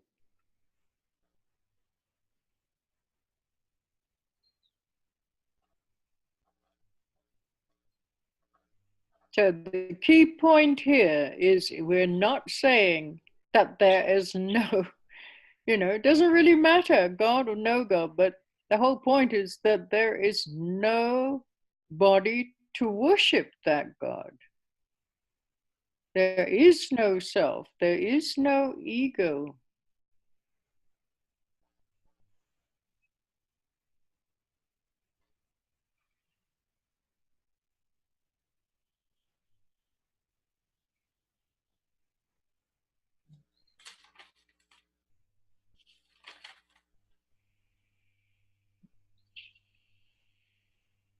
Então, vamos para o terceiro selo.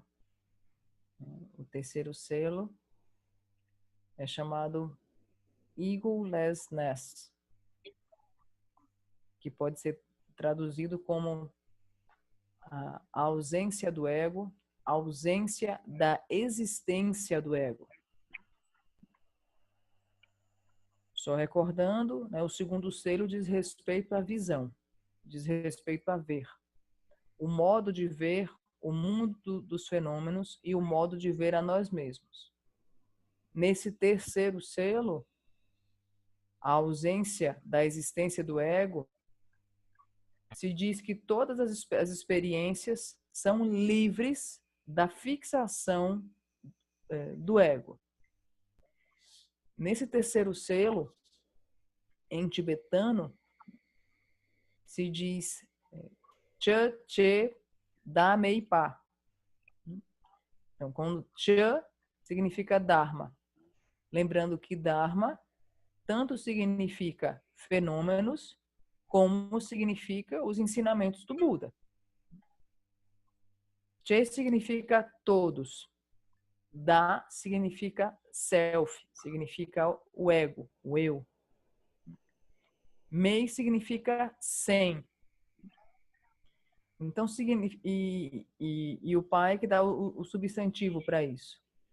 Então, significa todos os dharmas são livres do ego na sua verdadeira natureza. Todos os fenômenos são livres do ego na sua verdadeira natureza. No Shavrayakayana, né, nesse veículo, esse terceiro selo menciona que não existe aqui nós devemos nos segurar do ponto de vista do eu. Isso indica que é uma apresentação não teísta. Porque ninguém precisa ser salvo porque ninguém está em casa. Não existe um salvador porque não existe ninguém para ser salvo. Não há um Deus lá fora salvador porque ninguém precisa aqui dentro ser salvo. Então, é um ensinamento muito profundo que demanda realmente uma contemplação e uma apreciação muito refinada. O egolessness é a ausência do ego e a ausência da existência do ego. A situação já está clara. não existe um self, não existe ego, não existe um eu. Esse é um ensinamento muito profundo, porque diz respeito a que você, em si mesmo, você não existe. E significa também que nem Deus existe. E isso não é fácil de digerir.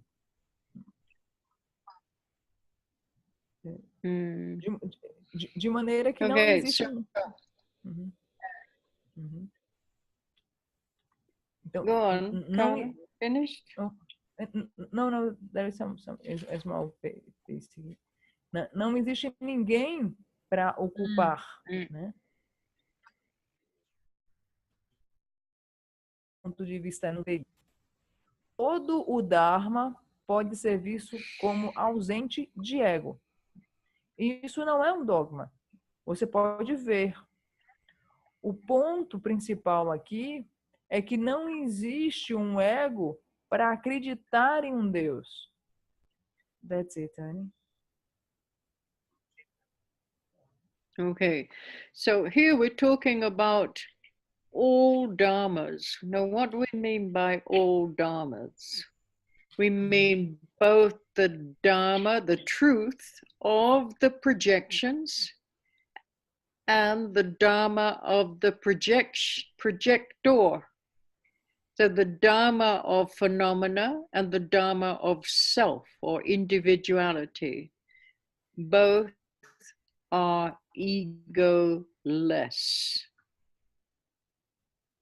So basic ordinary dharmas, or things as they are, like the dharmas of the sky and the earth, are referred to as projections. The projector is the person whose state of mind is deluded.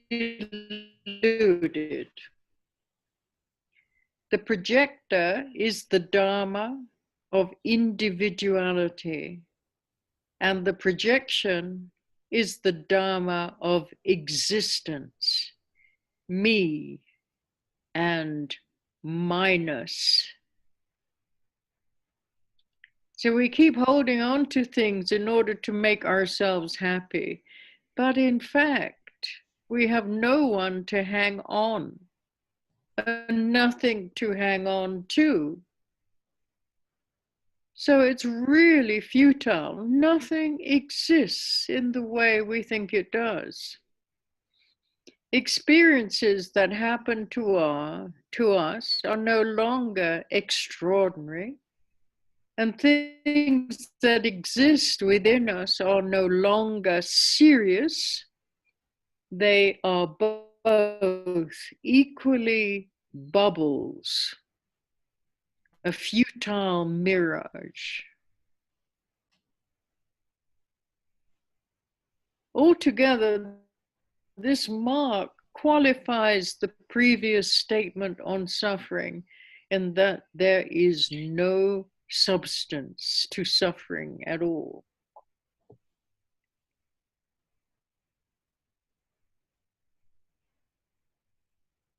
Okay, Carla.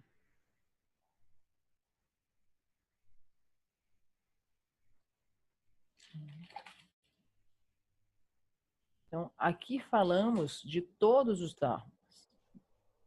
Tanto o dharma do projetor como o dharma de suas projeções.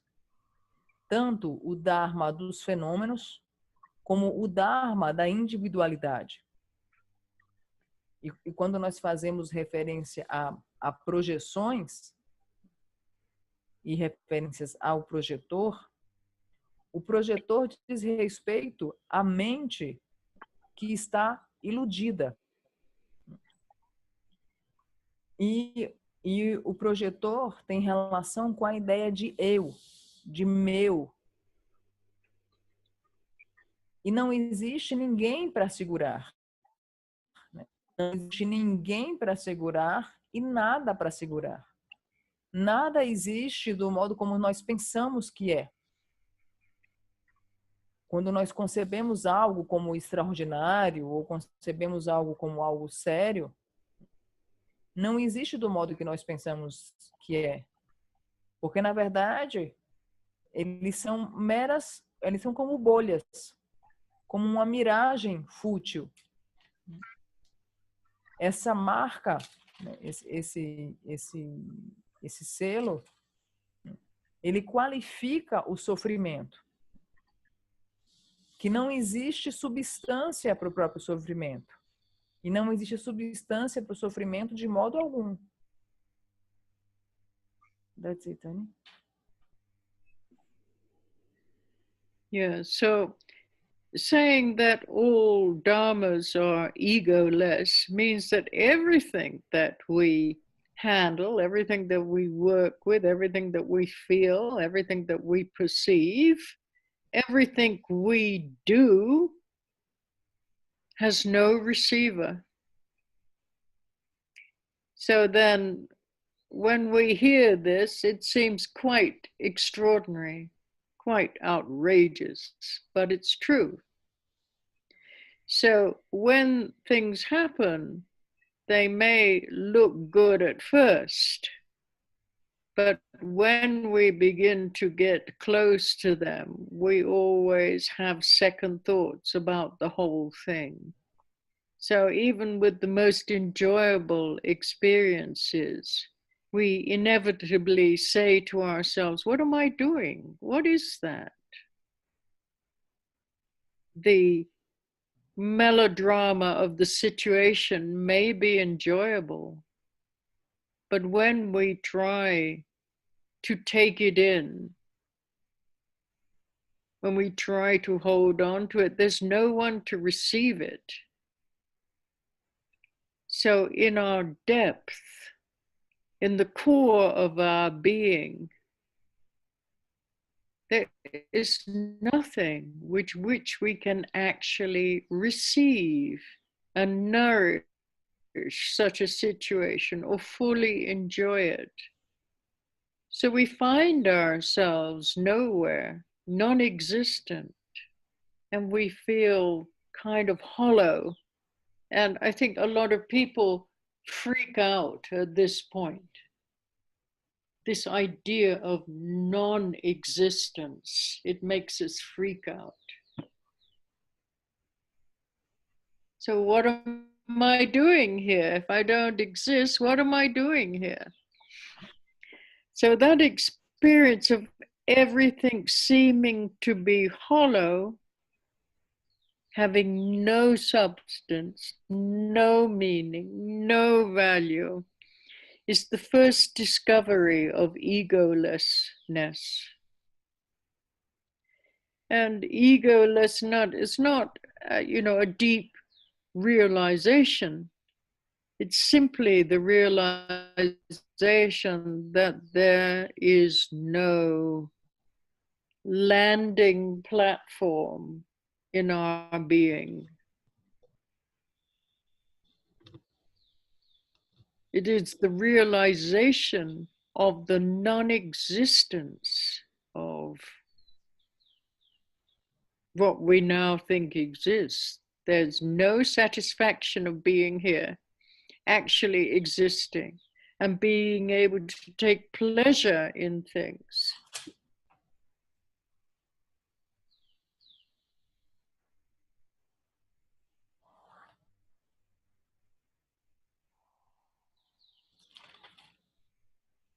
This idea of, running after pleasure. The question is, who is there to receive this pleasure?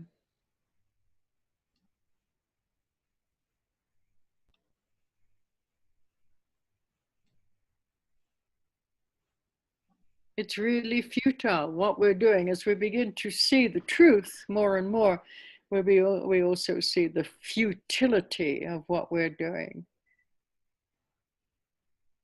And so we also see the dissatisfactoriness of what we're doing. And this dissatisfactoriness is also an element of suffering.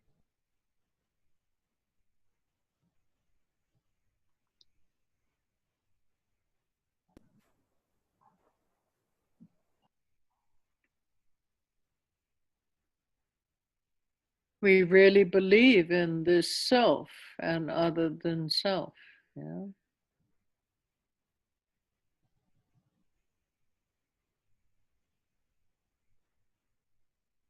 We want to believe, we want it to be true. We want to feel that we exist.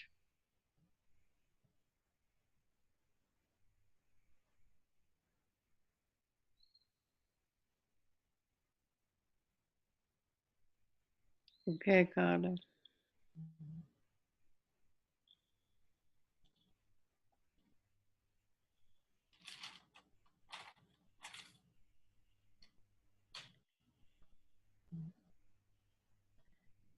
Então, quando nós tratamos aqui de... It's more about yeah, it's more about existing as an individual. We want to exist as an individual, as an entity.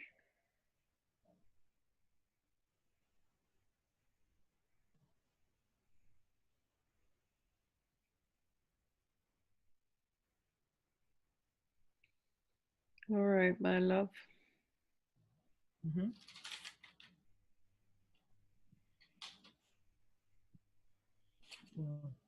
There were some cuts in the connection and let's go.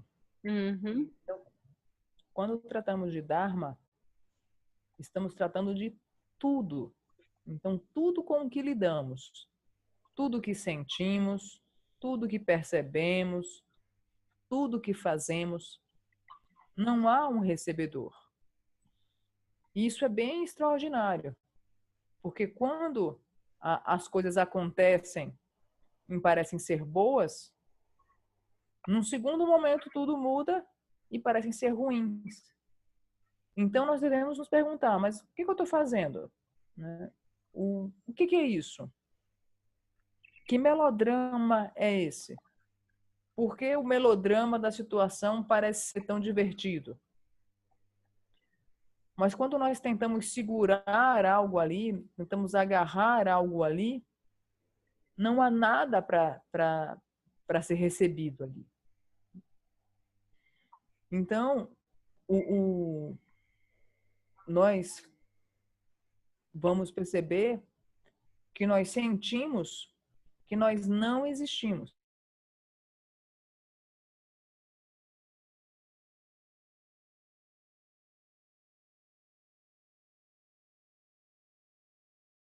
Sem significado do seu próprio lado, sem conteúdo. E isso é muito pirante, né? As pessoas podem pirar, né? Enlouquecer diante disso. Não, mas espera aí, se eu não existo, o que eu estou fazendo aqui? Então, esse terceiro selo, né, egolessness, ou a ausência do ego, ou a ausência da existência do ego, ele diz respeito que não existe território para o nosso ser. E é quando nós percebemos isso, que nada existe, que não existe esse self, não existe esse ego, nós nos perguntamos, então, quem é o recebedor do prazer? Se nós estamos constantemente buscando prazer e não existe um ego que recebe esse prazer, quem é o recebedor desse prazer? Então, quando nós contemplamos esse ensinamento e começamos a ver a verdade, nós percebemos que o que nós estamos fazendo é extremamente fútil. Nós vemos a futilidade do que nós estamos fazendo. Nós vemos como estamos criando o sofrimento e a insatisfação. Porque nós acreditamos em um self que está aqui, em um outro além do self que está ali, e nós acreditamos com convicção absoluta de que nós existimos. Então, nós existimos e aquilo ali também existe, e nós desenvolvemos os nossos anseios de que nós queremos acreditar que realmente eu existo aqui e aquilo, e o mundo existe lá, existe esse self, E quando nós tratamos a respeito dessa ausência de ego ou ausência da existência do ego, na verdade é mais sobre a existência como indivíduo, é mais sobre a existência como uma entidade.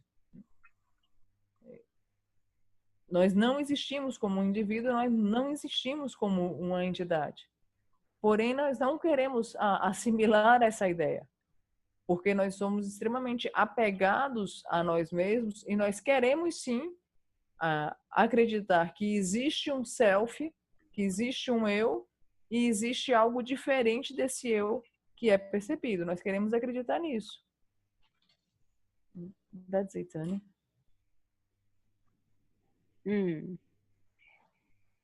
So, as I have tried to introduce to you many times, the way that our ego psychology functions is, first of all, we have to create an objective world, the appearance of an objective world, which is an illusion. There is no objective world. Everything depends on the mind, but there appears to be an objective world. And the more solid we make that world by giving it characteristics, meaning, and value, and building stories about what we perceive, then the more solid this idea of the perceiver appears to be. So this is why we constantly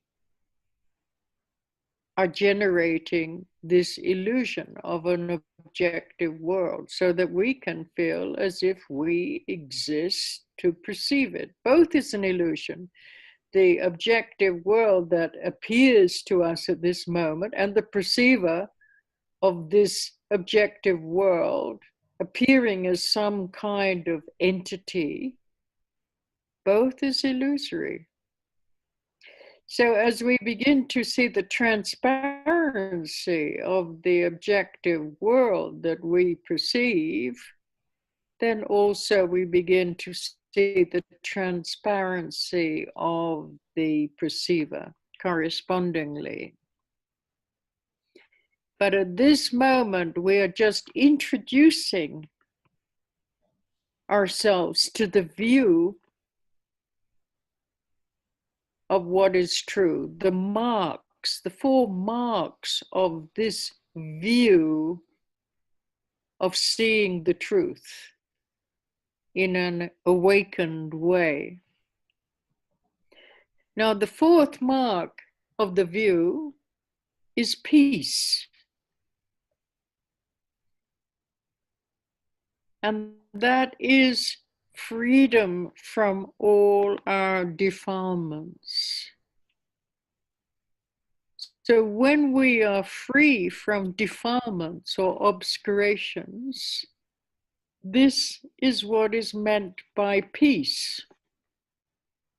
So in Tibetan, it's known as Na Nyen Ledepa Shiva. And Na Nyen means hangover.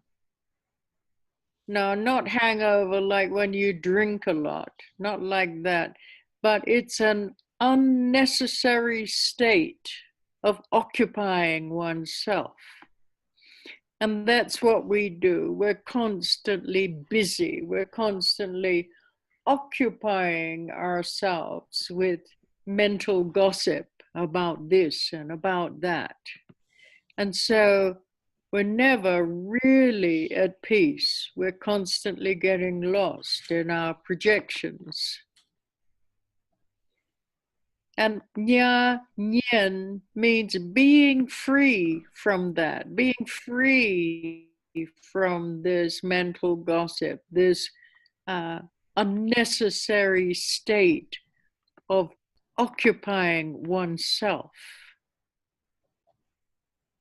Depa means transcending, and Shiva means peaceful state. So Na Nyen Dile Dempa Shiva means free from unnecessary states of existence which makes one peaceful. And that is the definition of nirvana. So we could call the fourth mark nirvana as well, free from nirvana. But here we're getting a more profound view of the meaning of nirvana. So nirvana, or peace, means free from unnecessary states of existence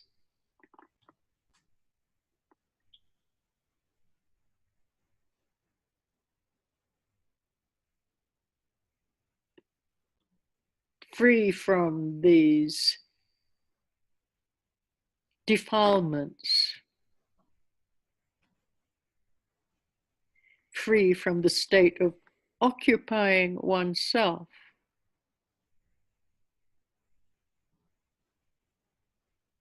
with all this mental gossip, all this busyness. Free from getting lost in one's projections. So anytime Buddhism talks about peace, we should be quite clear and precise how it differs from other usages of the word. So most of us, we have a different definition of peace. Here in Buddhism, peace has nothing to do with pleasure. There's no relationship to pleasure. Peace is just simply peace. So we could say it's a state of non-aggression. Nothing takes place. Peace is just simply peace. So we simply quiet down, and as we remain more and more quiet, then things become very clear. So peace refers to an absence of chaos. Holding on to our particular philosophy creates pain because we are so attached to our beliefs.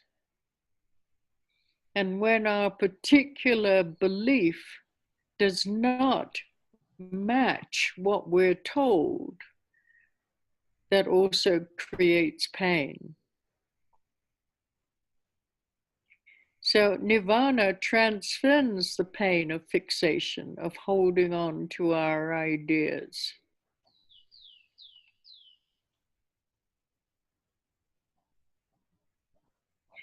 So we begin to feel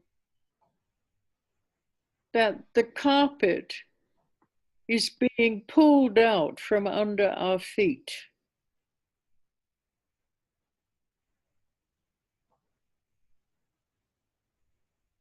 But at the same time, the pain of our mental fixation is also pulled out. So the basis of peace is cutting through all our fixed views about things.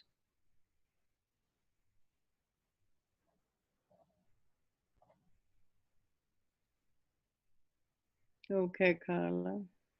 Mm-hmm.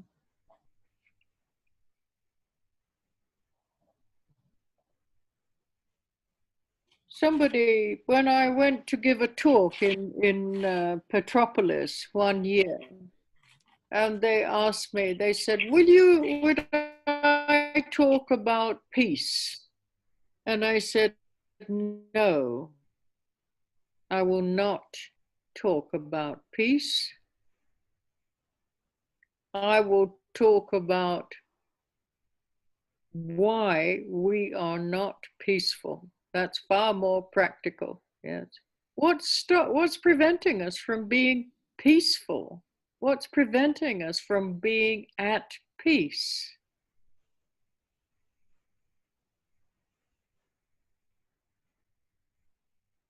So again, we need to have a clear definition of the words that we're using. When we say, I want to be at peace, what do we mean? I want to be at peace. Yeah.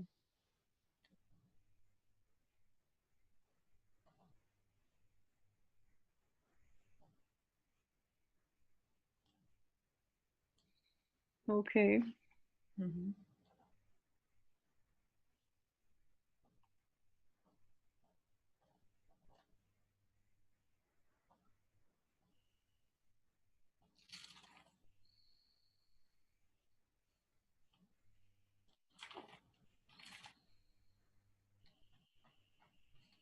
Então, como eu tenho apresentado para vocês, é necessário compreender o modo como a psicologia do ego funciona.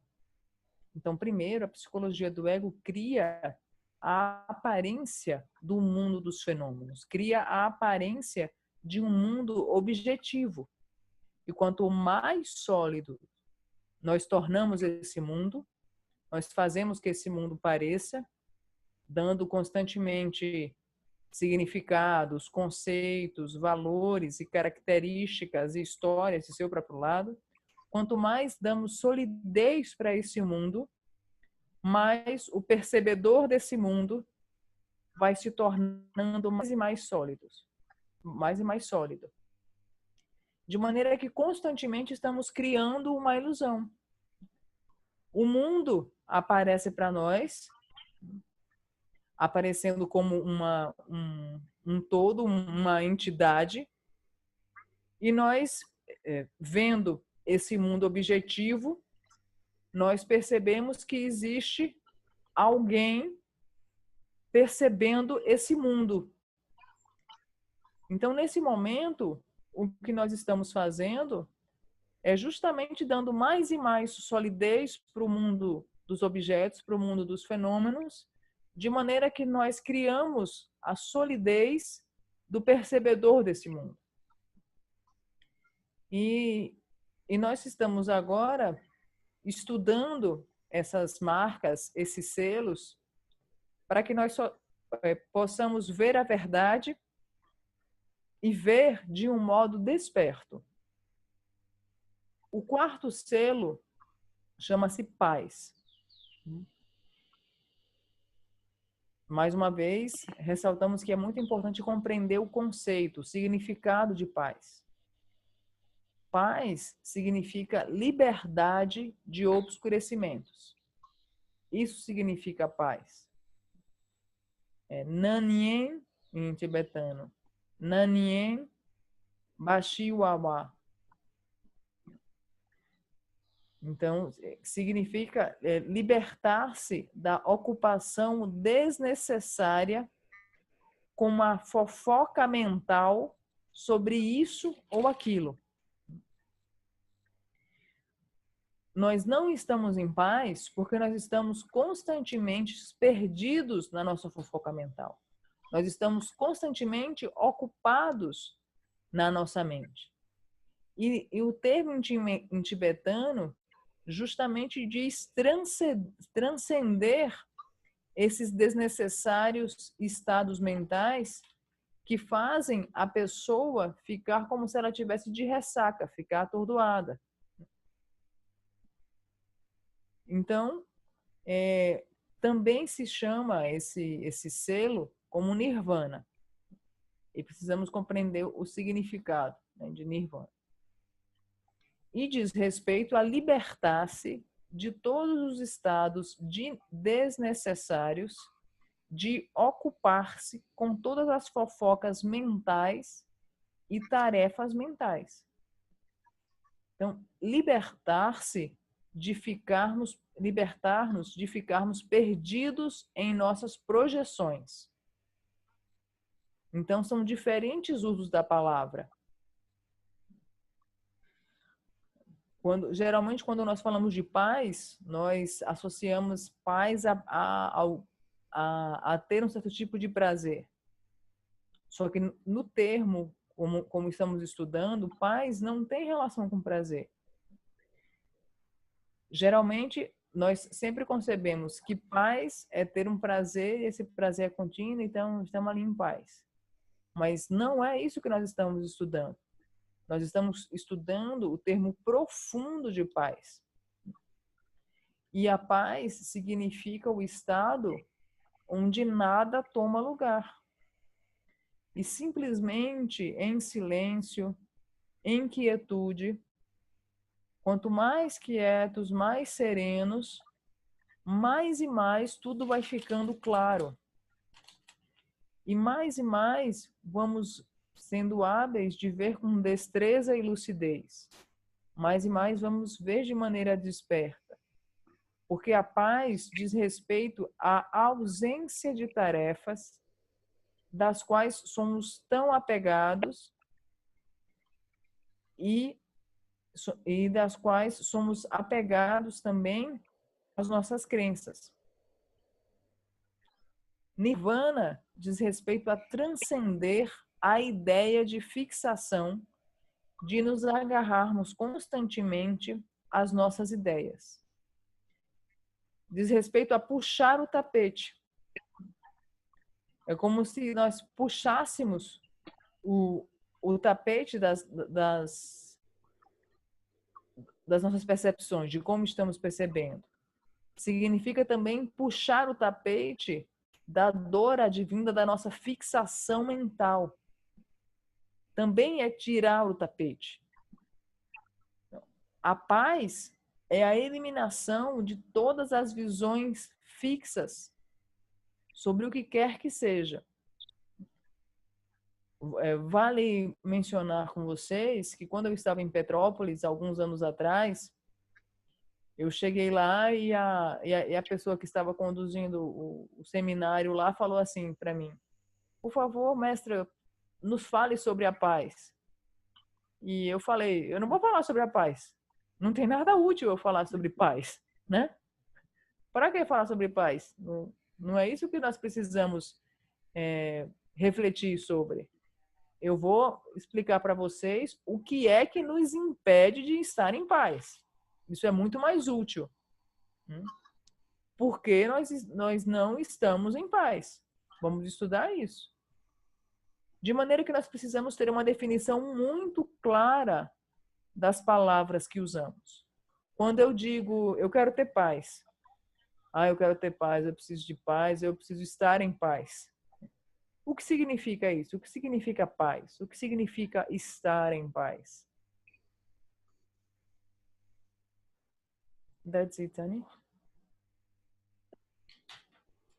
Okay, so the more we study and the more we practice, then we understand that it was our effort to express our individuality that has led to all our suffering. Amazing, isn't it? Yeah? That's actually the cause of our suffering, trying to express our individuality. So when we give up that search for individuality, we find a different kind of individuality. We find individual salvation. And when we begin to realize that, then we find peace, a sense of real existence and genuineness. And this kind of peace is really good news. It is fantastically good news that our constant struggle to cover up what we have done and what we might do, that constant game of deception that we have been playing with ourselves could be avoided. We don't have to continue to play this kind of game of deception. And therefore we feel less anxiety, less pressure, less need for so much effort to try and control things.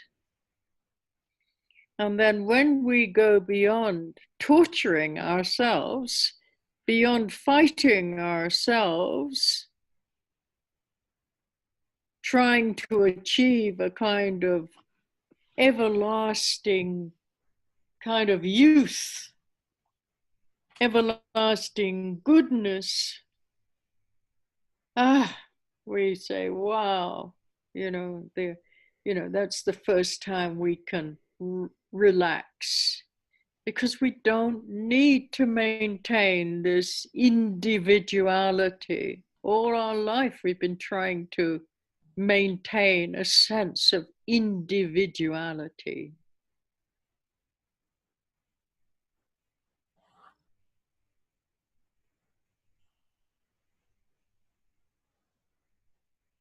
So then we find peace.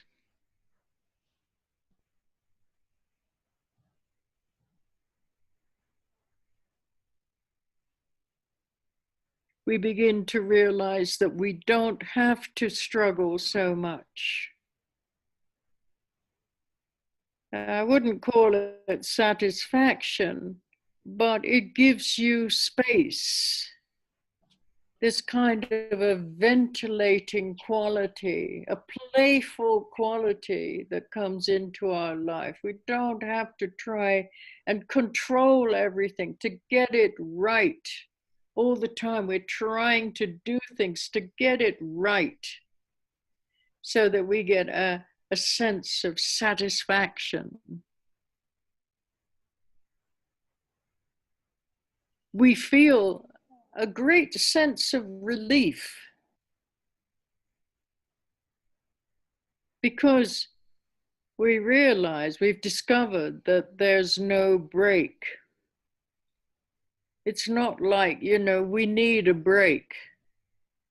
No, we need a break. We need to go on holiday. We need to, change the way we see things. A break from our habits, a break from our routines. But then when we see there is no break,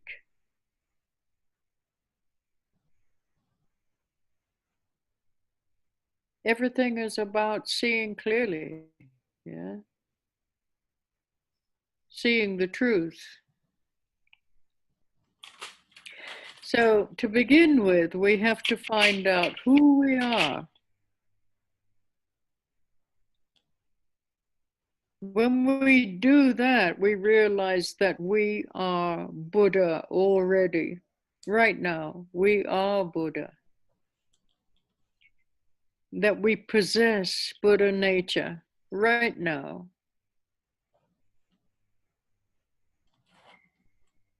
We might like that, or we might find that difficult to accept. So then we may prefer the approach of behaving like cats and dogs and monkeys because we're used to it.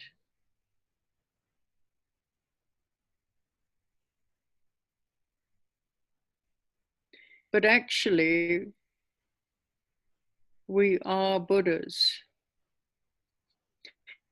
And recognizing this brings peace and relief, that we don't have to try so hard to get something that we don't have. We already have it.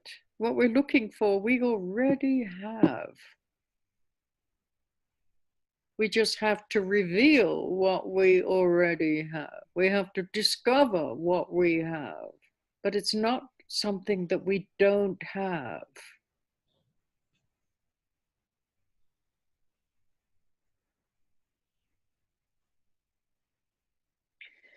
So now we're constantly trying to cover up things, cover up, cover. You cover up the truth, cover up, that expression, cover up. We don't want to expose the truth. We don't want to see the truth, and we don't want others to see the truth. So we cover up.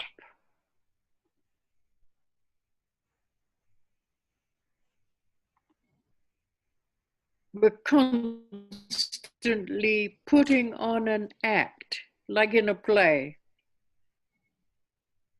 Constantly playing a game, trying to be someone, trying to be Annie Zamba, trying to be Licinio, Claudio, Lillian, whoever. We're trying to be, to develop our individuality, self-esteem.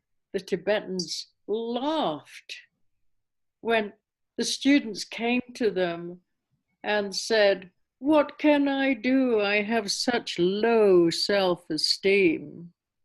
And they couldn't understand self-esteem. Why would you want to esteem something that doesn't exist? Yeah. Just couldn't understand this concept of self-esteem. Creating something totally illusory so that you can feel good when actually it's the cause of more suffering.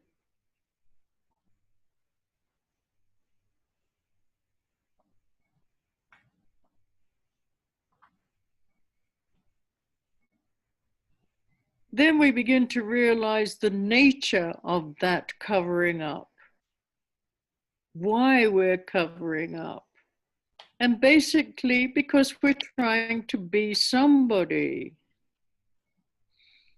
We see that this idea of myself, we are trying to be, is something quite ridiculous.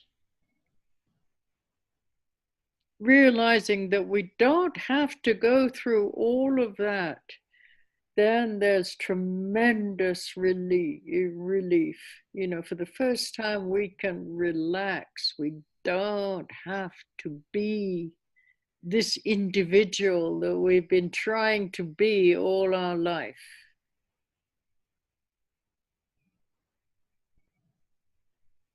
We can actually be ourselves at peace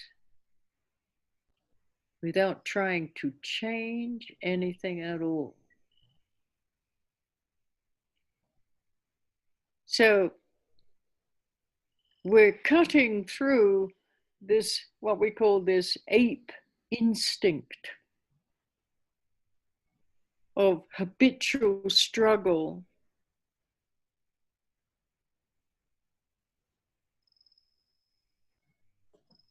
And this takes ambition. But at the same time, it's very simple and natural. According to the Buddha, nobody is an ape, but everybody possesses this awakened nature, this ultimate wakefulness. And this wakefulness needs no effort at all. It's just totally natural. The only effort that's needed is to give up the struggle. And when you do that, you have a pleasant surprise. You find something gentle and quite delightful. You realize liberation. When you give up the struggle, you realize liberation. But when you're trying to get something, when you're trying to change something, you're dissatisfied with what you are. You want to be something different. You want to live up to the identity that you are creating for yourself. You can never be free. You're totally imprisoned by this struggle to be something, to be someone. So the word for liberation is tapa. And tapa happens when you realize that this ape mentality needs maintenance, whereas your fundamental nature does not need maintenance. It is totally natural.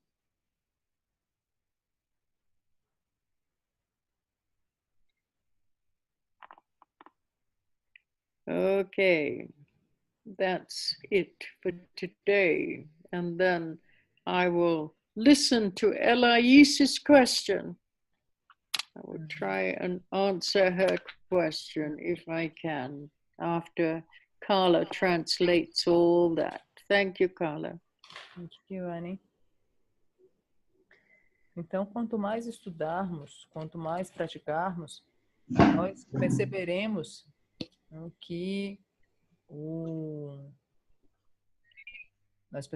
que esse é o individualismo que tem nos levado a todo o nosso sofrimento.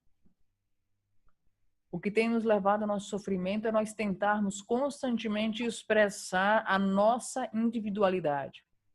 E quando pensamos em individualidade, há diferentes tipos de individualidade. E um desses tipos é manter a nossa individualidade como um personagem que precisa ser constantemente exibido. De maneira que, se nós compreendemos isso, nós seremos capazes de perceber o que significa essa paz da qual nós estamos tratando. Quando estamos tratando dessa paz, ela é uma paz genuína. E nós podemos sentir essa paz genuína. E essa notícia realmente é fantástica, é maravilhosa. Porque nós descobrimos que nós não temos que estar constantemente jogando esse jogo da insatisfação que jogamos contra nós mesmos. Nós não temos que cair nesse jogo de decepção. Nós não temos que ficar retroalimentando essa individualidade como entidade. Então, quando compreendemos isso, haverá muito menos...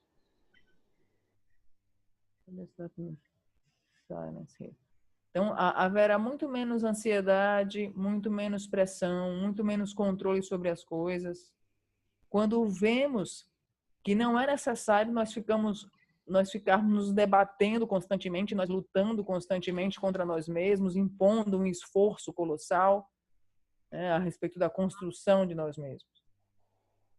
E quando nós concebemos que essa paz genuína ela é possível, dela advém uma juventude eterna, uma bondade sem fim, uma juventude sem fim. E nós vemos com clareza que nós não precisamos manter essa individualidade. E nós podemos observar que em toda a nossa vida nós estamos constantemente tentando manter esse indivíduo. E nesse super esforço de manter esse indivíduo, nós não estamos encontrando paz. E nós precisamos perceber isso. E perceber isso de uma maneira muito mais ventilada, muito mais aberta, espaçosa.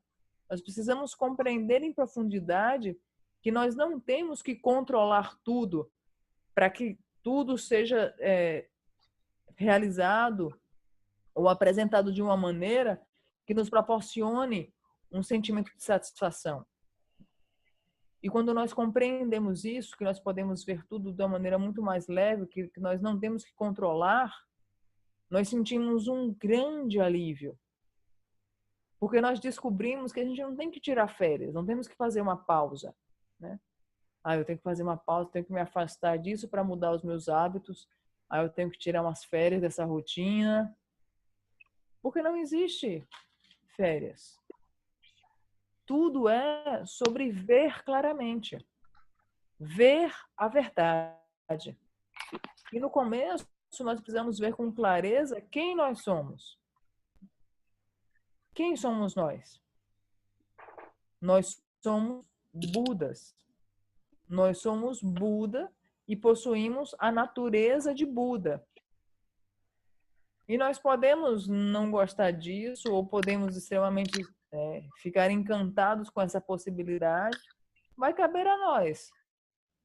Nós vamos continuar vivendo como cachorro, gato e macaco, né, que nós não estamos muito diferentes disso. Ou se, na verdade, vamos querer nos dedicar a compreender que nós já somos Budas. E reconhecer que nós somos Buda e que essa verdadeira natureza já está em nós, isso nos traz uma paz infinita, nos traz um alívio sublime. Porque nós não temos que ficar correndo atrás das coisas, não temos que ficar retroalimentando a nossa individualidade. Nós não temos que tirar isso ou aquilo do que nós temos. Porque nós já temos a natureza de Buda. Não existe nada fora de nós. Nós já temos, ela está dentro de nós, só que ela está coberta.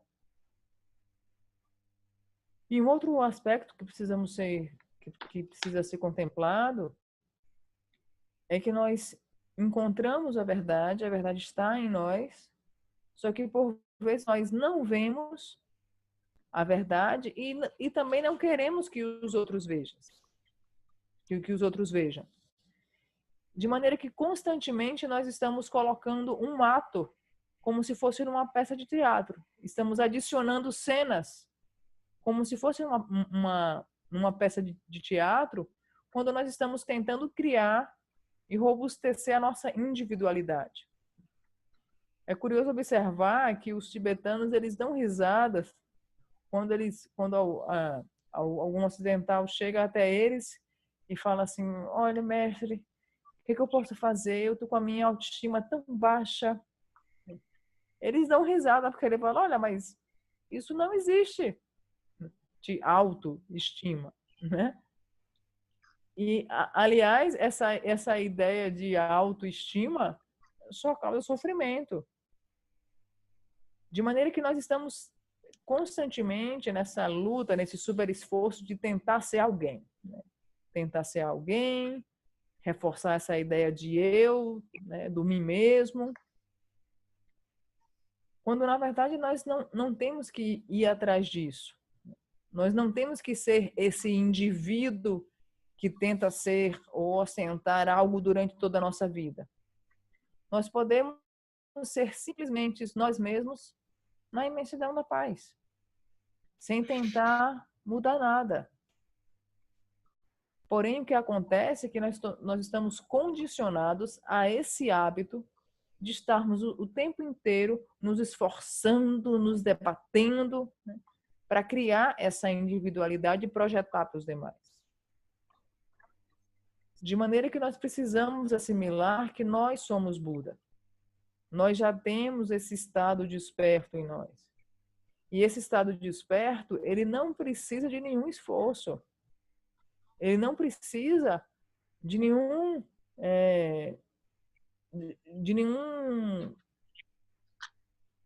forte e arrebatador esforço que a gente tenha que fazer para conseguir esse estado desperto. Na verdade, o que ele demanda é meramente aprendermos a relaxar. Aprendermos a relaxar e desistir do esforço de controlarmos as coisas. Desistir do esforço de queremos que tudo seja do jeito que a gente acha que tem que ser. E nós achamos e desistimos desse esforço, nós podemos ser capazes de encontrar essa paz gentil, de encontrar esse deleite e de encontrar essa paz genuína.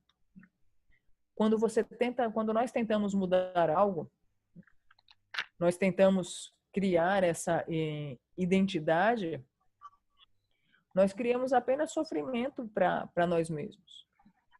E esse grande esforço para ser algo ou para obter algo só nos causa confusão e sofrimento. A palavra em tibetano para liberação é tapa. Tapa significa quando você percebe que a sua natureza fundamental não precisa de manutenção. Ela sempre está ali. Nós somos Budas. É isso que nós precisamos compreender e integrar no nosso modo de ver e na nossa percepção da vida, do mundo e de nós mesmos. That's it, Annie. A Annie mencionou que a Laís tem uma pergunta. Quer falar, Laís? Pode ficar à vontade. Ops. Ok. Rainila, olá, boa noite a todos. A minha pergunta é sobre o assunto de teísmo e não teísmo. Eu não acredito no teísmo. Entendo que não há um Criador que cria, pois se o Criador é imutável, eterno, e é externo a mim, como pode criar o que é mutável e impermanente? O ato de criar já é uma ação. E eu pergunto se isso está correto, se essa minha compreensão de por ser externo a mim e imutável, eterno, e ao mesmo tempo fazer a criação, né? Criar tudo, toda a criação. Então, a minha primeira pergunta é se esse entendimento que eu tenho está correto. A segunda pergunta, Carla, que, né, obrigada por poder traduzir, mas diante desse raciocínio, tá? O que eu não entendo é que na visão budista, a vacuidade é a verdadeira natureza, é a verdade absoluta. Mas ela também não é criativa, não é de onde tudo surge. Então, a minha pergunta, né, encadeando uma com a outra, é se no budismo, a visão budista, a vacuidade, que é a verdade absoluta, ela também não é a criadora de tudo, apesar de ser imutável. Okay.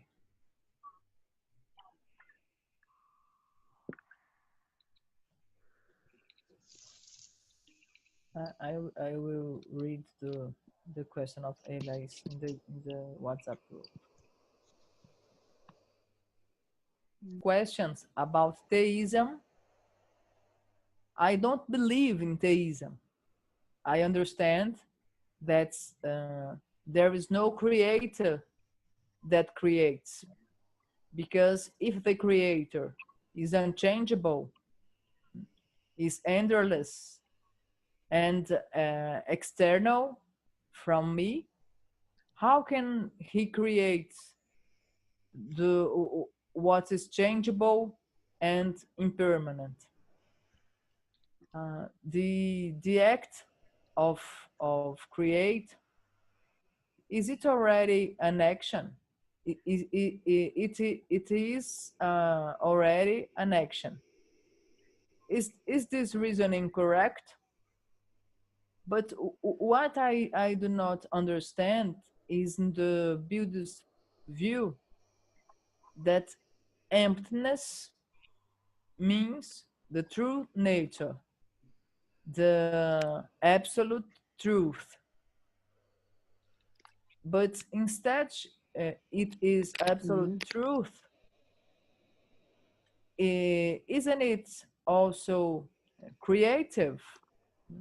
Because when we say from the emptiness everything emerges, if from emptiness everything emerges, my conclusion is that this kind of emptiness, it's a kind of God, a kind of creator,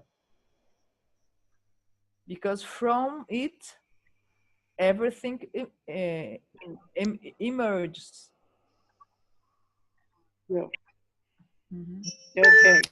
So, Okay. number one, we have to use language.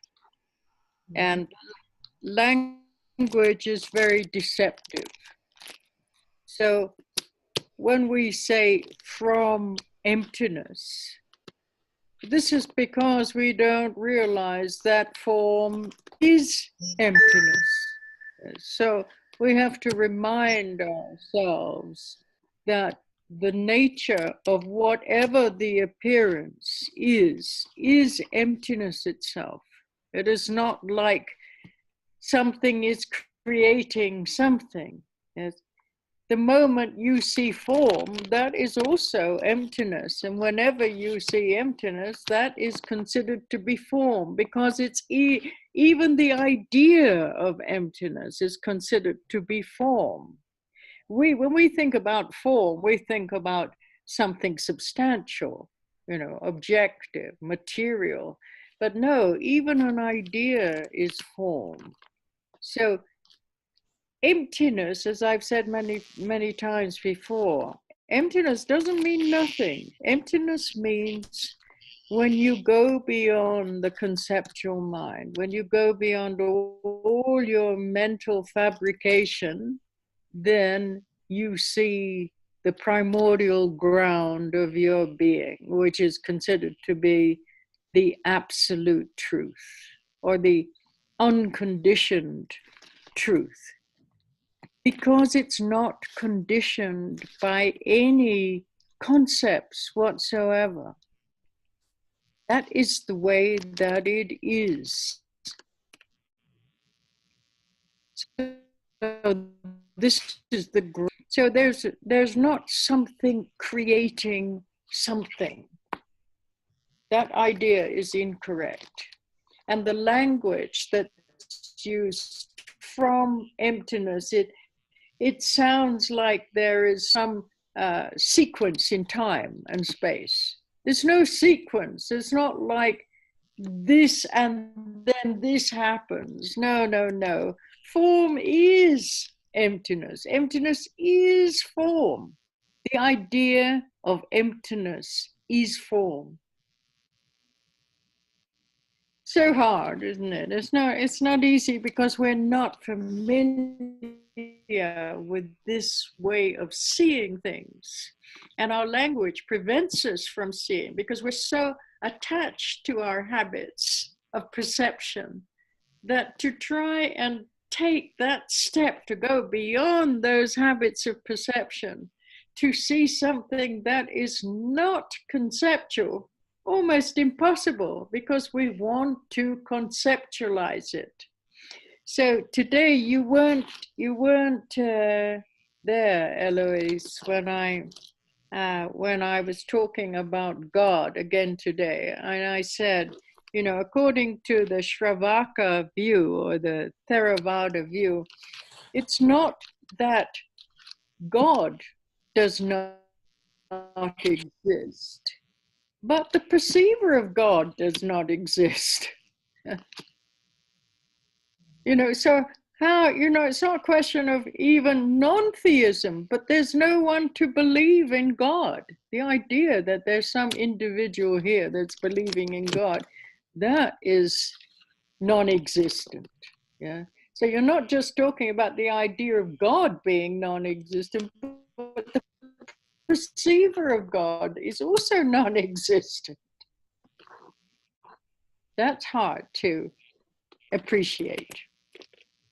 So form is emptiness. So when we say out of emptiness, we're talking about the ground itself, the primordial ground of our being. And then spontaneously, all appearances manifest, but they're not something separate from emptiness. Yeah. Emptiness is form, form is emptiness. Translate that. I think Elise had another question. Okay. Do you understand what I'm saying, Elise?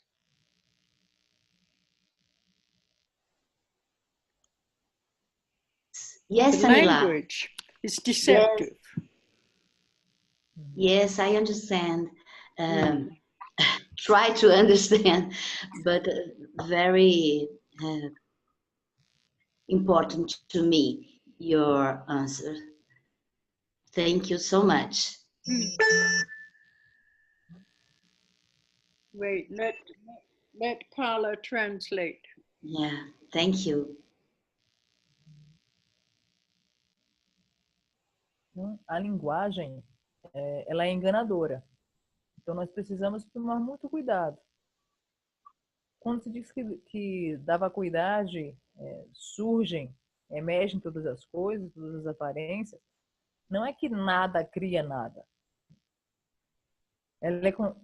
Quando algo surge, ela é considerada ser forma.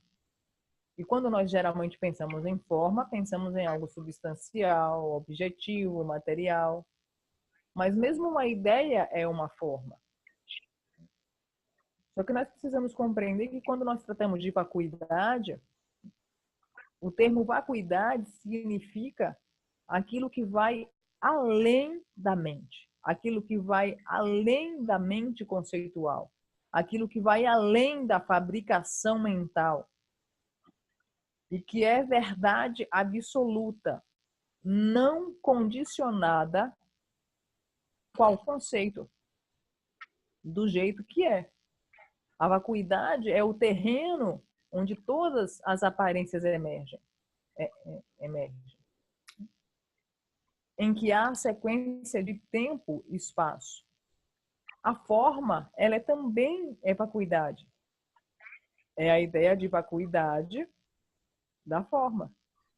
Nós não estamos acostumados, né, aos nossos hábitos de percepção. Nós não estamos acostumados a mudar o nosso hábito de percepção. Porque o nosso hábito de percepção, ele é extremamente intelectual e conceitual. E quando é algo que vai além disso, nós nos perdemos. E quando nós tratamos, quando nós tratamos aqui dos ensinamentos Theravadas, da Shravakya viu, da visão, né, do veículo Shravakya, Deus não existe e o percebedor daquilo que conceberia como um Deus também não existe. Isso é não existente. E é difícil nós apreciarmos que a forma é a vacuidade espontaneamente. Que da vacuidade espontaneamente todas as aparências se manifestam. Porque isso vai além da nossa mente conceitual.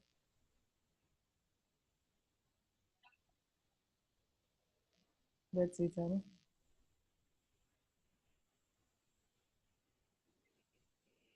That was the first part of her question, or that was the whole question? No, he has the whole question because it talks about that this her inquietude is about that if all appearances comes from emptiness, is emptiness a kind of God? Is emptiness a kind of a creator?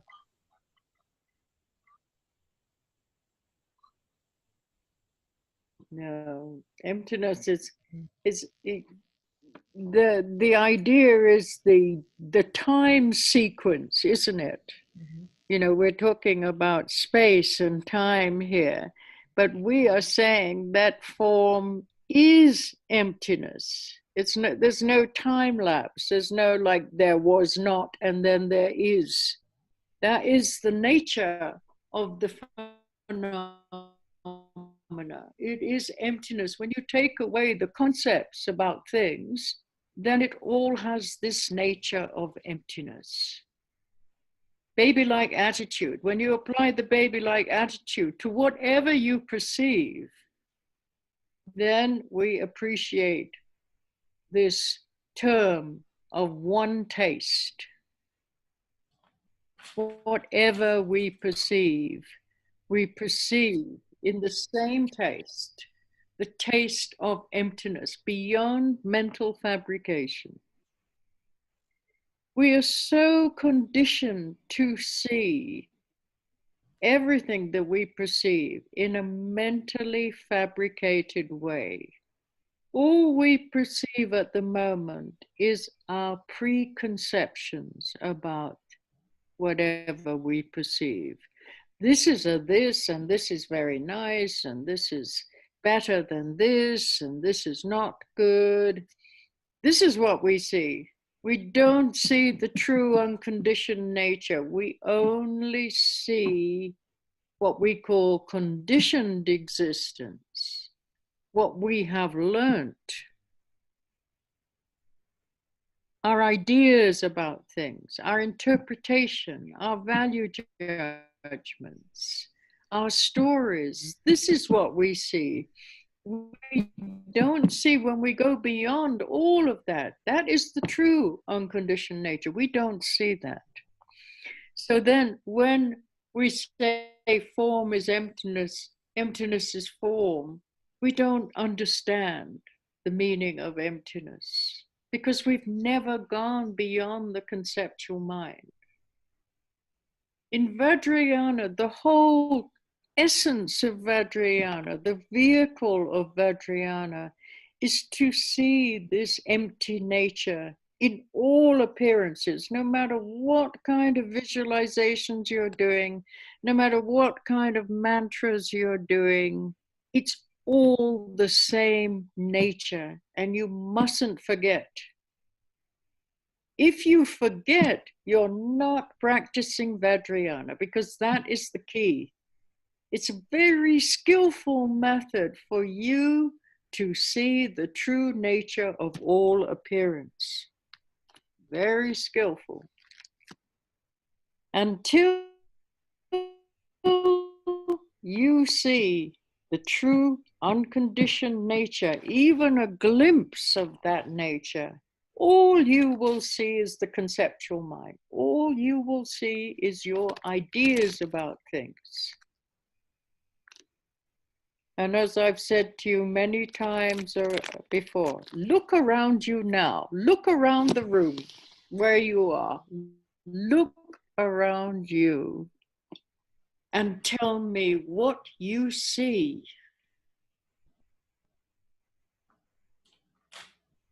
How do you know anything exists? What is telling you something exists? What is telling you that you exist to perceive it? What's telling you?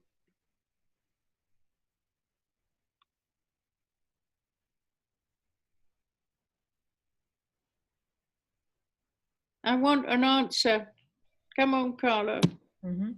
Eu quero uma pergunta. You're O que not diz pra going você? to go home. You're already. Então, eu quero que vocês me respondam. Quando vocês olham ao redor aí do quarto de vocês, ao redor da sala, né? Me diga, o que você vê? Como é que você vê? Como é que você sabe que existe? O que está dizendo para você que existe dessa forma, aquilo que você está vendo? Eu não quero ninguém fugindo. Eu quero que vocês se manifestem. Respondam. Me digam. Posso falar? Pode falar, Bettina. Então, eu acho que me diz que as coisas existem. Na minha visão, talvez errônea, eu vejo muitas coisas ao meu redor que eu toco, que eu uso, que eu descarto, que eu reponho. E é exatamente o ponto onde eu me choco, assim, como eu posso dizer que aquilo não existe. So I will say it in English now. This is exactly the point where I cannot go further because I think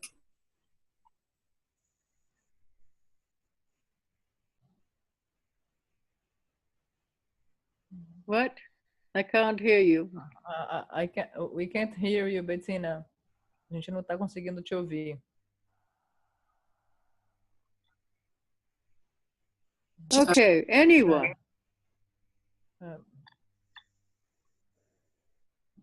Bettina, all these things I'm surrounded by that I use in the daily practice, I cannot go further to explain how can I say that they exist because I feel them, I use them, I throw them away, I need them, I replace them.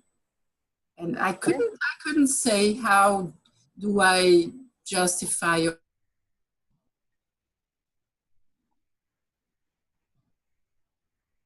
Look around you, what do you see? You see things, don't you? And you believe that they exist, these things that you see. Yeah, the things I see. Yes or no? I don't know. Okay, but what are the things that you see? You know, basically, what are the things that you see? Objects, people. And what is an object? What is an object? We've been talking about this now for weeks. There is no objective world now. What is the objects that you perceive? Exactly, that was my question. What is the object if the object is supposedly not existing?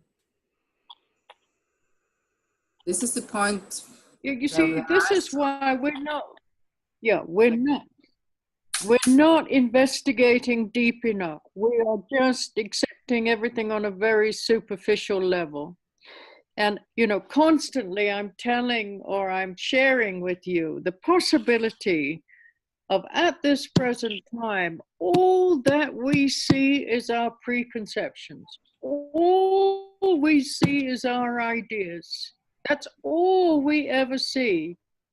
We've learned that that particular form is a book and the other particular form is a bookshelf and that is a table and that is nice and that is ugly and this is all that we see. This is our whole world, the world of concepts, learned concepts.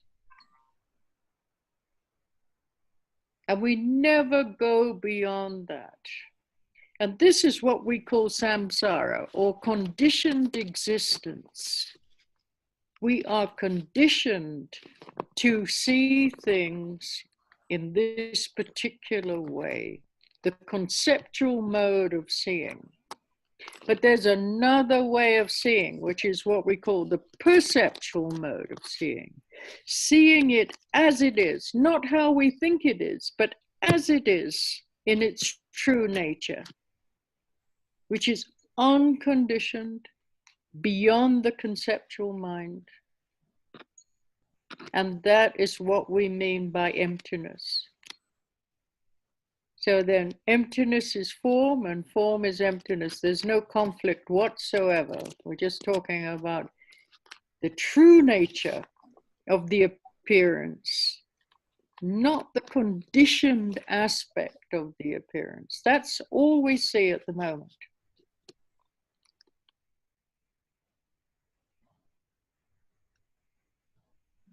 It's not easy to understand. This is our confusion. We don't investigate, we don't examine. It won't help to really progress along the path. We really have to examine our own experience. How do we know anything exists? how do we know we exist? What is giving us all this information that we believe in, which is the basis of existence?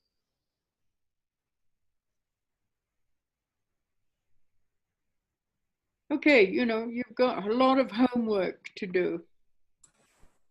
I think so.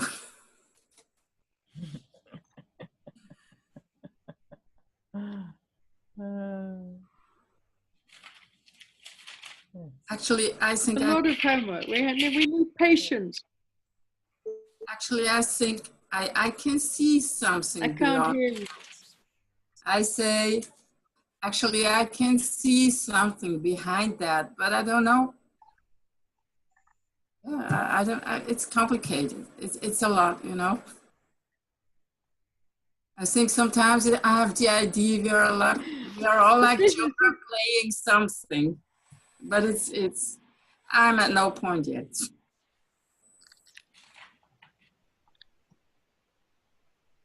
Relax, relax, Bettina, relax. It's the space between two thoughts. The last thought has gone and the next thought has not arisen yet.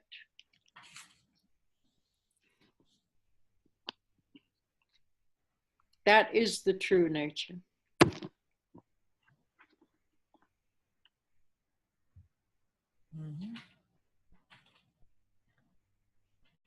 Então, Okay, Carla, I'll let you go Thank you. soon. It's already 8:30. Sorry, my love. ok, Annie, thank you. Então, a vacuidade é a ideia da sequência temporal. A forma é vazia. É a natureza dos fenômenos. Você tira os conceitos das coisas.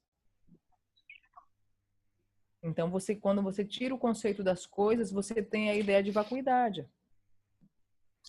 Por isso que eu sempre incentivo vocês a aplicarem a atitude do bebê. Porque quando nós aplicamos a atitude do bebê, nós vamos além da fabricação mental. Tudo que nós percebemos no momento presente, nada mais são do que nossos conceitos prévios, nossos julgamentos prévios. A maneira como nós percebemos atualmente é que nós não vemos a verdadeira natureza. O que nós vemos é uma existência condicionada. O que nós vemos são as nossas ideias anteriores, nossas interpretações, nossas histórias, nossos conceitos prévios, nossos julgamentos prévios. Nós não vemos aquilo que surge pelos nossos 5 sentidos como vazio. Nós não dizemos forma é vazio e vazio é forma. Quando nós dizemos que o vazio é forma e que a forma é vazio, nós vamos além da mente conceitual. Nós vemos a natureza vazia em todas as aparências. E você não pode esquecer disso. É disso que se trata o veículo Vajrayana.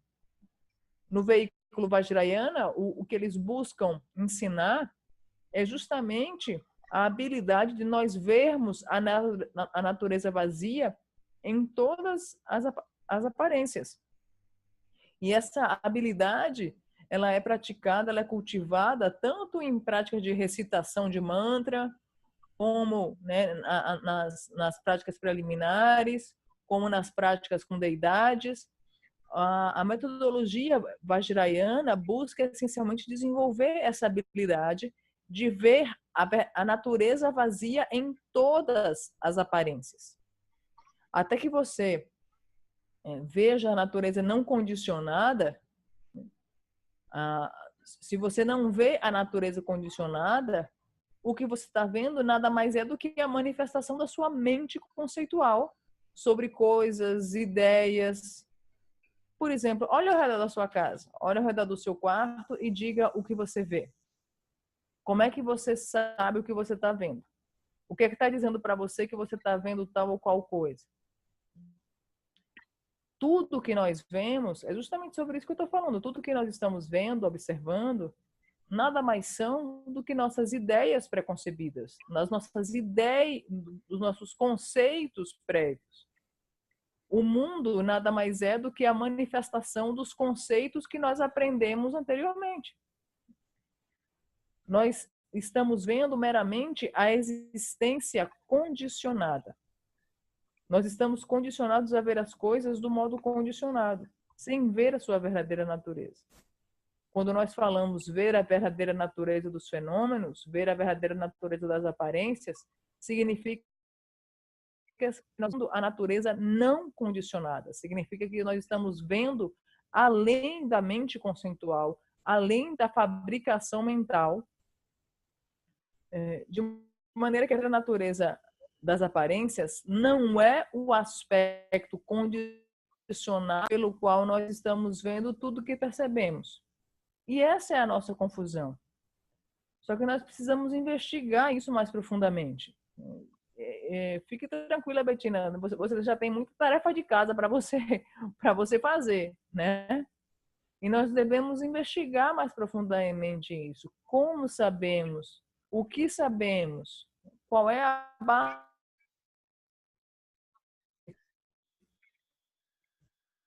da existência?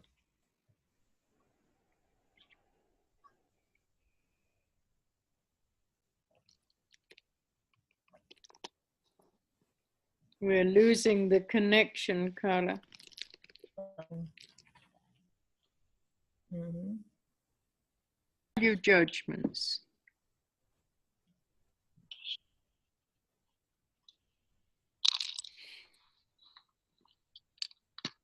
Exactly. You don't have the concepts. The concepts freeze your perception. So then all you see is objects because you're conditioned to see objects. As soon as you put a name on something, it appears to be an object, but it's not an object. It doesn't exist the way you see it. Not at this moment. It is not a solid book. If you look at a book, what is a book? What's a book made of? If we take it to pieces, if I just hold up one piece of paper, is it a book? No. If I just show you the cover, is that the book? No. If there's nothing written on the paper, is it a book? No. How many different conditions have to come together in order for the appearance of a book to exist? Mm-hmm. Yes. We see things as solid. We don't see all the more subtle details of all the conditions that are necessary for a book to appear to exist to us at this moment. All right, everybody, have a rest. Don't worry about it. Relax, relax. Love to you all. And hopefully, if we're still alive next week, I will see you next week. Beijo. Love you. Bye, Annie. Keep Night. looking, keep observing.